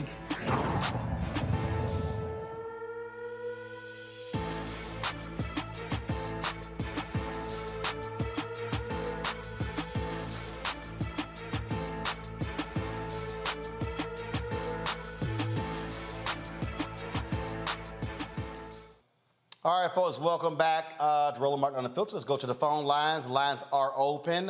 Porto, you there? Hey, Roland. Yep, what's your comment? I'd like to say thank you for what you're doing. I'm a big fan of yours. My grandmother's a big fan. We're both watching right now. She's been watching you for years on TV One. And I just wanted to comment about the story with the family from Pensacola. My heart goes out about them. And it's saddening. I plan to donate to the GoFundMe page after the show is over. And last thing I was going to say, Roland, I'm a voter. I'm a young voter. I'm in college right now. And I wanted to just thank you again for what you're doing. And keep watching. Enjoying the show. Well, Porter, I certainly appreciate that, man. Thank you so very much. Let's go to our next caller. I need to pull the screen up here, folks. Go to the next caller. Got it in. All right. All right, you're on the air. Yep. You're on the air. All right, can they? Hello? Yes, you're on the air. Go ahead. Hi, Dr. Martin. How are you? Doing great. This is Miss Parrish. I'm a senior citizen, and I've been watching you since you was on the other television. I'm a senior citizen, and I have a couple of things, Mr. Martin. Thank you first. What's your comment? Can you hear me? Yeah, we got you. What's your comment? So do this here. I need you to turn your TV down because there's a delay. So just simply listen to me. Turn your TV down, and so go ahead with your comment. Okay, first, thank you for all you do and your people you have on. I'm thinking about James Baldwin when he says, we're the only people in America that didn't ask to come here. And on top of that, how can we talk about justice when the judicial system was built on corruption? Okay, great point. Great point. You're absolutely right. And again, this is, as some say, an experiment. Some would call it a failed experiment. Is that it? Any other comment? Yes, and then we talked about how they control us, and they're still doing it. The gun, the whip, and the Bible. Mm-hmm. All right. Great point. Great point. Thank you again. I appreciate it. Thanks a lot. Thank you again. Thank you very much. Next caller, please. Hello? Yep, you're on the air. Go ahead. Oh, yes. Uncle Roland, my name's Lewis. I just wanted to give my comments, my 2 cents on the Russia-Ukraine situation. I'm just going to say this. Malcolm X warned us. If everybody thinks this has nothing to do with black people, you think those higher gas prices at the pump are going to hurt? We're in for a world of trouble. We're not fucking ready, to quote Reese. You quote Malcolm X and you quote Reese. Yes. If there's cussing involved, that means you quote Reese. Got it. All right, then. Thank you very much. Lewis, I appreciate it. Thanks a lot. See, look, Reese, you got folk calling in cussing. Hey, it's unfiltered. Oh man, let's go to North Jersey. Allison Kinsey. Allison, you're on Roland Martin Unfiltered on the Black Star Network. What's your comment? Hi, Uncle Ro. How are you? I'm doing great. Well, I gotta say that I enjoy your show, and my money come out every year for you. I appreciate it. Thank you. And Brother Carr, please don't put any more books up because I seem to buy every one you put up. Oh no! But if you do that, buy it through a black bookstore. Right. I do. And Reese, my niece looks just like you. But I told her if she cussed like you, we're gonna have a fight. Oh. Now, hey, I can't. I can cuss. I don't know about her. What I wanted to say was, when I was in high school, I had a Jewish teacher. You know, everybody had their issues with her, but the one thing that she did show us in a predominantly black school, which is now predominantly Hispanic, she showed us a movie about a white rabbit and the black rabbit. She showed how the law applies to the white rabbit and how the law applies to the black rabbit. She was letting us know that even though the law says this, between the lines, it means something else for us. Meaning to protect ourselves and don't basically say what my mom said. You can't do what other people do and walk upright. Because you weren't made to walk upright when they brought you here. Mm-hmm. Okay. All right. So I really enjoy you. Allison, we appreciate it. Thanks a lot. Chandra Woodley from New York. Hey, Chandra. Good evening, Roland, and distinguished guests. I love you all. You cannot teach or learn empathy. You either have it or you don't. And I will explain why I care about what's going on in in Ukraine. 30 years ago, Ukraine was the third largest nuclear power in the world. They gave up their nuclear weapons in a nuclear proliferation treaty, and Russia signed on to that. Malcolm X got in trouble when he said about chickens coming home to roost. Muammar Gaddafi was asked to give up his nuclear weapons, and he gave them up, and the Obama administration said, we took him out. Imagine a world where Mexico could decide one day that they're going to come up in the United States, take back the states of Arizona, California, Colorado, New Mexico, Nevada, and Texas, because that was once their territory. Empathy would tell us that you could use that analogy for the Ukraine. I agree wholeheartedly with everything that Dr. Carr says. America has been waging hegemony around the world for years. But I fear that the next hegemonic war will be fought right here in the United States against us. And I thank you for everything that you do. I appreciate Good it. night, all. Chandra, thanks a lot. I appreciate it. Thanks a lot. You know, Larry, Reese, and Greg, this is really important. I love the point that she made about Ukraine and then tying to Libya. This is why Pakistan, this is why India said, no, we ain't good about nuclear weapons. This is why North Korea playing the games that they play, because they understand you having a nuclear weapon means you're going to back the hell off of trying to come after us. That is the reality. Now, folks say, hey, I hate nuclear weapons. It's only one country that has actually used a nuclear bomb against another country. And the reality is we have seen this. This is why Saddam Hussein, this is why other countries, this is why you've never had Israel officially state that they have a nuclear bomb, even though we know they do. And that's the deal, because it is served as a deterrent from other superpowers trying to come into your country. That's just a fact. That's right. That's right, Roland. In fact, you know, our society in the United States has a memory of a fruit fly. Even as Saddam Hussein was trying to negotiate with the U.S. government to prevent invasion, because remember, they had a beef with Kuwait. The United States had already determined they were going to go into Iraq. It was nothing they can do. The UN tried to negotiate. You had people try. No, hell no. They're going to invade. And they used the pretext of protecting the Kuwaitis. That sister really did lay it out. South Africa, if you remember, was forced to give up the nuclear weapons. Why? Because it was going to be a black-controlled government had those nuclear weapons.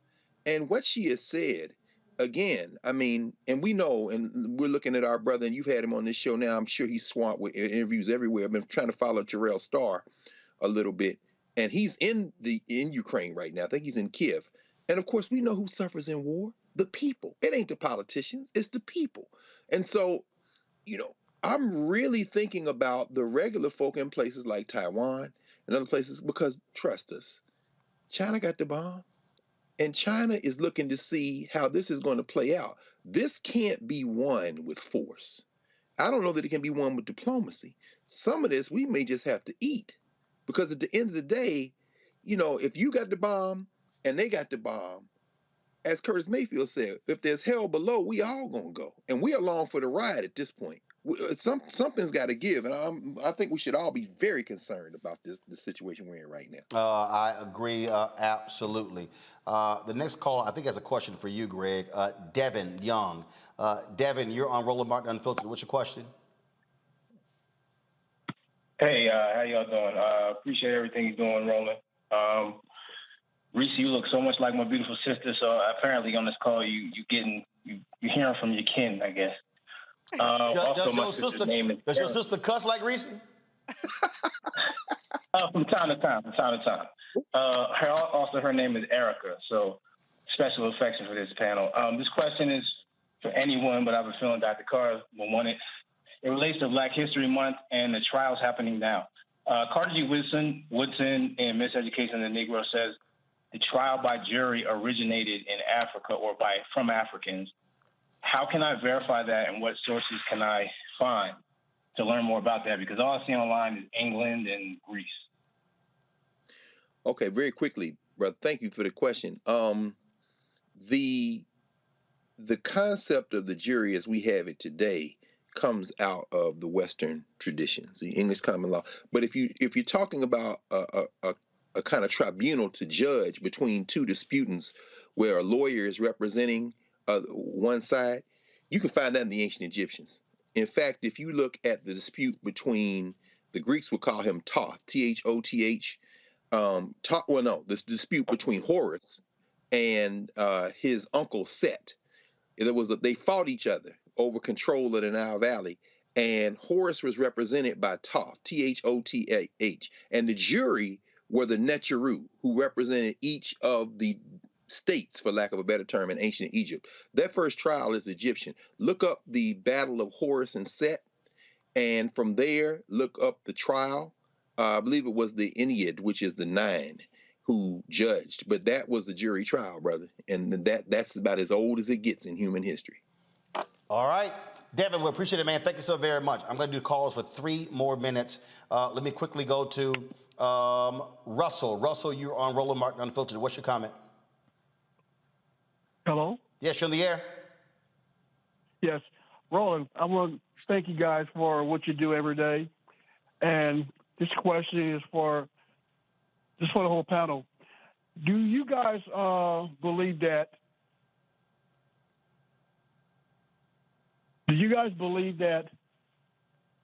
Putin and Trump are in cahoots to establish this war to try and have a diversion because of the insurrection of January 6th? No. I think what you have is clearly Putin was in cahoots with Donald Trump. Donald Trump did everything. In fact, when Donald Trump met with Putin, he met privately, had the translator destroy the notes of their meeting. Normally, when presidents meet with foreign leaders, they literally have a copy of what was said and it's placed with the National Security Advisor. Donald Trump had those destroyed. So clearly, you got something going on right there. And there's no doubt that Putin preferred to have Trump in the Oval Office. That's why Donald Trump ain't got no business even being near the Oval Office, because we can't trust a damn thing that he said, or Putin as well. Okay? I have one more question, Roland. Okay. Go ahead. Roland, I got one more question. I know you give a lot of advice to the Democratic committee. Do you ever try and, I guess, have them listening to your show, or somebody relay messages to them regarding your show? Oh, trust me, they listen. Oh, they listen. And trust me, I hear from the White House, or I hear from the DNC.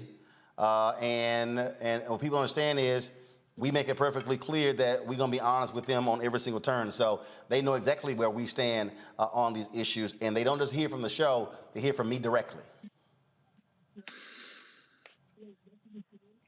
Okay? All right. I appreciate it, sir. Thank you so very much. Let me see here. Keith Darnell. Keith Darnell, you're on Roland Martin Unfiltered. What's your comment? Keith? Keith, you're there? Going once, going twice, Keith. All right, next caller. Keith, you're there? Keith? I'm gonna drop you. Sorry, Keith. Robert James from Arizona. Robert, what's your comment? Robert, you're on the air. Hi, Ro. Look at that pretty Reese. Look at you, girl, with your cussing self. And hi, Dr. Man in the bow tie. How you doing? That's Larry. This is Larry's first time on the panel, so he getting hazed early on. I love all of you. This is my favorite panel right here. Y'all are it, but I like your show, Roland. I appreciate it. Y'all doing great work. Y'all doing God's work, so keep it up. I appreciate it. Thank you so very much. What's your comment? I'm just flabbergasted. I looked at that baby's nose, and I'm just trying to keep my spirits up because I'm just, and I'm glad I found the GoFundMe. So thank you for sharing that, Reese. And they're in my prayers. They're not going to get away with this. Those demons are not going to get away with this. You trust me. Well, that's precisely why. There's a law of reciprocity. Well, you're absolutely right. That's one of the reasons why it's important for us to get these stories out so people are aware of what happens. And so it absolutely matters.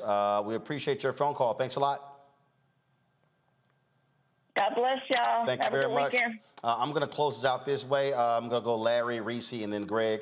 Again, I think back to a story. I think back. I was on a State of Black Media call today with Graham Media Group, and we were talking about content. We were talking about these things. What happens, how Black people see things differently from white people.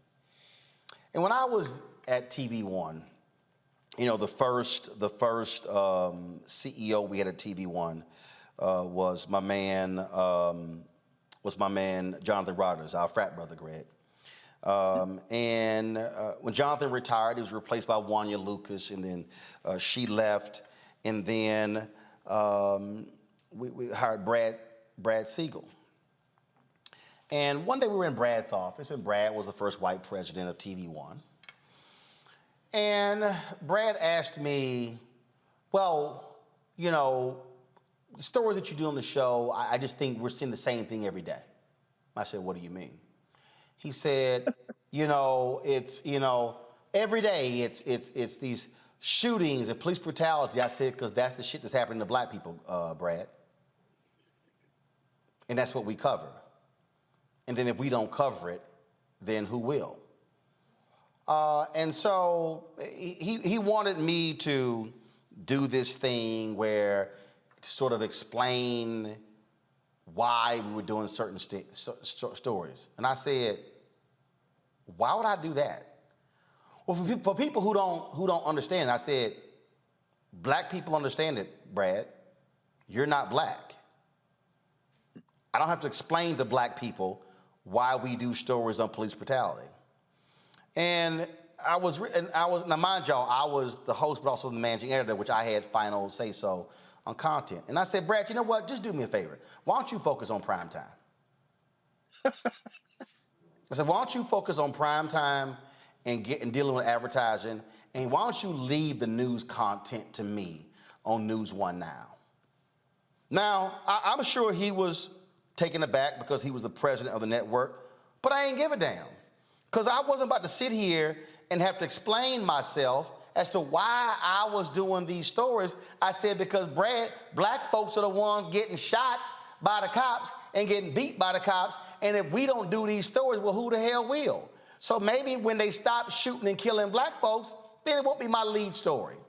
That right there, Larry, is why I keep trying to tell people why it matters for us not to be so where we inundated with damn entertainment and sports and gossip and all this sort of stuff. If we do not have places where we are covering the real issues, then all we doing is hoping white media cover us and do it from our vantage point, and that just ain't gonna happen. Yeah, your platform is important. Like I said, as a Black man, but also as an alpha man. But Black folks have been not another alpha in the house. Scott Bolden is throwing up somewhere. Another alpha man. But you're right. Your platform is critically important because look at the panelists, right? How often you turn look at cable news networks and see people look like us. But you're right. As a Black man, I always tell my students that I'm a Black man first, right? So when I get in my car, drive around, I have the same concerns that every other Black man does in America. And as a father of a Black male son, those stressors, the anxiety from worrying about his safety is something that's a part of our day-to-day lives. So listen, Roland, like I said, you keep doing what you're doing. This is critically important. I appreciate the opportunity for the platform. And as someone, like I said, I was a Black man, but as a researcher who writes about racism, Black people are catching hell in this country. And we have to be able to offer some programming on TV that counters a lot of the nonsense you see on cable TV, because it will continue if these disinformation campaigns will continue if we don't have platforms like yours. So I applaud you, appreciate it, and this is always a wonderful opportunity. Larry, I appreciate you joining us. First time on the panel. Great job.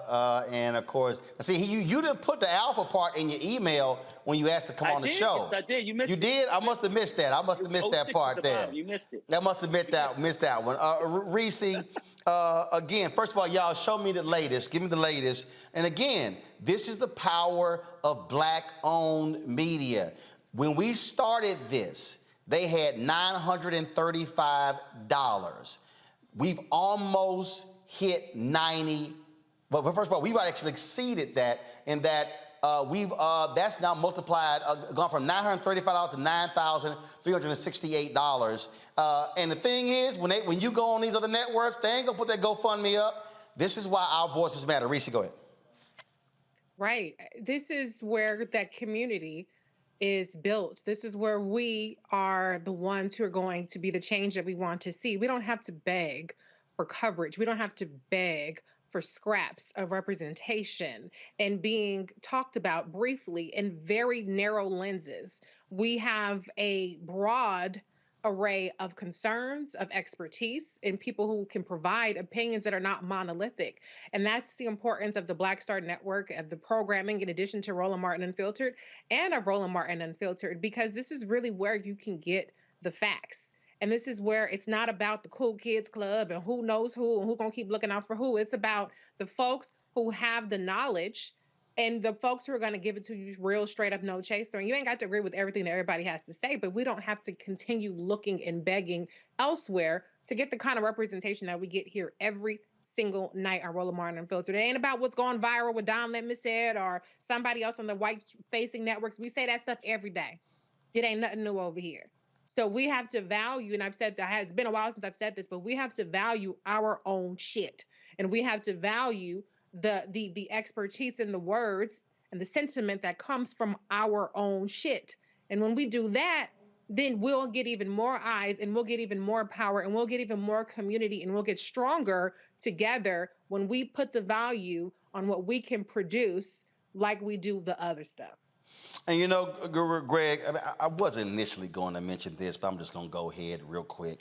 You know, I had a little back and forth today with Jason Lee with Hollywood Unlocked. Because for 3 days, they've been reporting that Queen Elizabeth died. And I'm like, y'all the only ones in the world. So y'all got the scoop, and he's been doubling, tripling down. And so I had a few choice words on their Instagram page about it. And I said, let me be clear. I've taken the Shade Room, Black Enterprise, other folks to task when they have stuff didn't report properly. That was just wrong and Black-owned media. So he decided to come at me, blasting me, call me a coon, the N-word. So I blocked him on Twitter. And I said, I don't let nobody call me that. And he's all upset, mad. And here's the deal. If y'all go look at the post on Instagram and Twitter where he's going off on me, all the folk underneath the comments are blasting him for shoddy reporting. So it actually backfired on him. Then a little bit earlier today, about 8 hours ago, he tweeted how he has the receipts on me losing advertisers. Well, 8 hours later, he ain't brought no receipts out. See, Jason needs to understand, I'm a grown-ass man. That gossip stuff don't work on me. He even said, oh, folk, don't nobody 90 and under, nobody under 90 know who you are. Really? What? But it's amazing how many folk responded. And see, the thing here is this here. I love to see new Black-owned media outlets launched. But you still got to have credibility. You still got to have integrity. And so I'm about to tweet to Jason. Jason, y'all want to do something? Why don't you amplify the GoFundMe? Why don't you amplify the exclusive that we just had on that family? Since he actually said, I ain't broken no stories in a long time. Boy, my stuff is so long, you can't even catch up. But the thing I need people to understand is, if we do not have real journalists and covering real news, all we are going to be doing is gossiping about what Kanye did, his new album and something else. I need people to understand The time has come for us to return to our roots of the North Star, of Ida B. Wells Barnett. That's why she's right there. That's why she's here, right there. We got to return to the writings of James Baldwin. We got to return to when Ebony had some of the most comprehensive coverage what issues are impacting Black America, what Jet was doing, Negro Digest. See, we ain't got time for games here, y'all. The other side ain't playing. If y'all want to see the top 10 sites on Facebook, nearly they're all conservative. They're literally banding together. Yesterday, Greg, I sent a note, made a comment to about 30 high-profile African Americans. Probably, if I added up all of their following, we would exceed 75 to 100 million. And I said, what if Black people did what conservative media did? And that is, to Reese's point, not just recirculate a clip of Don Lemon or a clip that's on MSNBC. I said, but what if Black folk with huge followings said, we're gonna circulate 10 clips of Roland Martin Unfiltered every single week.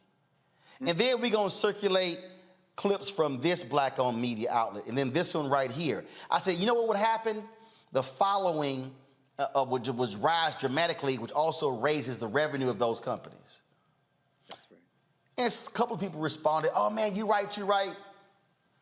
But ain't nobody retweeted one thing. So a lot of people talk about the collective, but a lot of folk, Greg, ain't real about the collective. They're about them collecting a check themselves. Close us out. You're right, Roland. I mean, you know, when I say there's no we, that includes the notion of the Black community. What held us together initially was our common oppression. And out of that common oppression, we built a community. But after the change in the laws in the United States, desegregation, you see increasing fractures in that solidarity. So that's where we get to where we are. But the beautiful thing about it, Roland, is, and everybody, you know, we work with Roland, we see how hard he works. When you work like that, you engender trust. It is trust that now has that GoFundMe approaching 10,000, and it'll probably overflow. So by the time the sun comes up on the East Coast of the United States of America, that family in Pensacola will be a little less stressed. That's because of trust. People don't just give money, hard-earned money, particularly Black folk. We don't crowdsource things because we don't have it like that. But if it's somebody we trust, we do that. And you don't build trust overnight. Ask people at BNC. You don't build trust overnight. And it's not whether they're good or bad people. At the end of the day, it is because people learn who they can rely on. You know, when you see Roland in Liberia, when you see Roland in Ghana, you know, Roland's come out of his pocket. Roland is pinching pennies. Roland is every dollar you give is immediately repurposed into the work. And so people will then say, well, I'll give $1.25 next time, $1.50 next time. And as it catches fire, that baby's face and that story of what happened to them in Pensacola, I suspect on this trajectory will become international news. And then you'll see Don Lemon looking very worried as he interviews the family. Then you see, how many times have we seen you break a story that a few weeks later, everybody is on it? That's because the Black people know we trust you first. And I'm going to end with this. This Ukraine thing, you know, as I'm listening, you know, tonight and we're having this conversation, one word keeps coming back. One word that Ida B. Wells used when she was writing about lynch law and all its phases: impunity. Impunity. Those cops kicked in that door with impunity. They did it because they can get away with it. We have to stop them.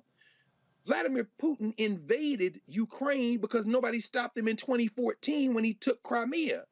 You know what it looks like? And people are starting to say this, but I'm going to end with this. As Gil Scott-Heron said in his famous poem song, ... did it ... dash, the ghetto code, damned if I know. He says it's looking like Hitler in 38. Did they move to stop Hitler before it was too late? In 1938, Adolf Hitler, head of the National Socialist Party in Germany, said that Germans had a right to self-determination. And any Germans living in Czechoslovakia, any Germans living in Hungary had the right to be self-determining. And you know who didn't stop Hitler when he sent his tanks into Czechoslovakia in 1938? The rest of Europe. They called it the Lightning War, the Blitzkrieg. That's what happens when you blitz a quarterback. It came from the Blitzkrieg, the Lightning War. And when they didn't stop Hitler in 38, You fast forward a couple of years, that's World War II. We are on the verge now. They didn't stop Putin in 2014. They're not going to stop him now. This is serious ass business. But whether it's Putin in Ukraine or these white boys in Pensacola, impunity. The time to stop a thing is right now. And when you're watching Roland Martin Unfiltered, when you're watching the Black Star Network, what you are watching is somebody who is willing to stand up and say, we can stop them. We can be a community. We will do it. And every time you say it, Roland, a few more people say, you right. You right. And a few more people say, you right. You right. And now we reach critical mass, and then we get another critical mass, and that's how we get free. Folks, I want to show y'all what y'all did. When we started, we put that GoFundMe up. It was $935. Less than an hour. It's now $10,682. Y'all did that. Please share it and spread it. I'm gonna close this way. One of the reasons why I ask y'all to support what we do, not just for this, and trust me, every dollar does count. And Greg said that we ain't got it like that. When I was in Liberia, the average person makes $1.50 a day. The drivers that they hired to take us around were paid $20 a day. We were responsible for overtime and tip. So when they calculated it, the two drivers, I handed them $800. There was a young brother, Alpha, Jeremiah, who was on our team. Jeremiah makes $100 a week teaching kids how to play soccer. He played soccer at Dallas Baptist University and the University of Houston. He makes $100 a week teaching kids how to play soccer. He's working 6-7 hours a day. When we left Liberia, after 8 days of work on our team, he was paid $2,000. He literally earned in 8 days what he would earn in almost 20 weeks in Liberia.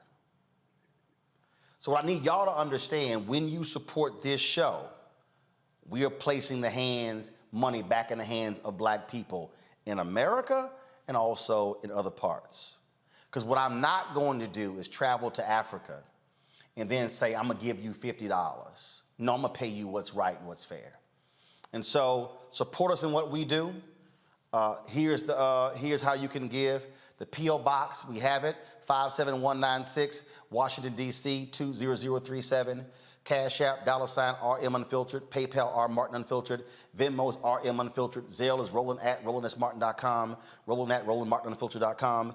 We are building something, and let me be clear, it ain't gonna be gossip. It's not gonna be mess.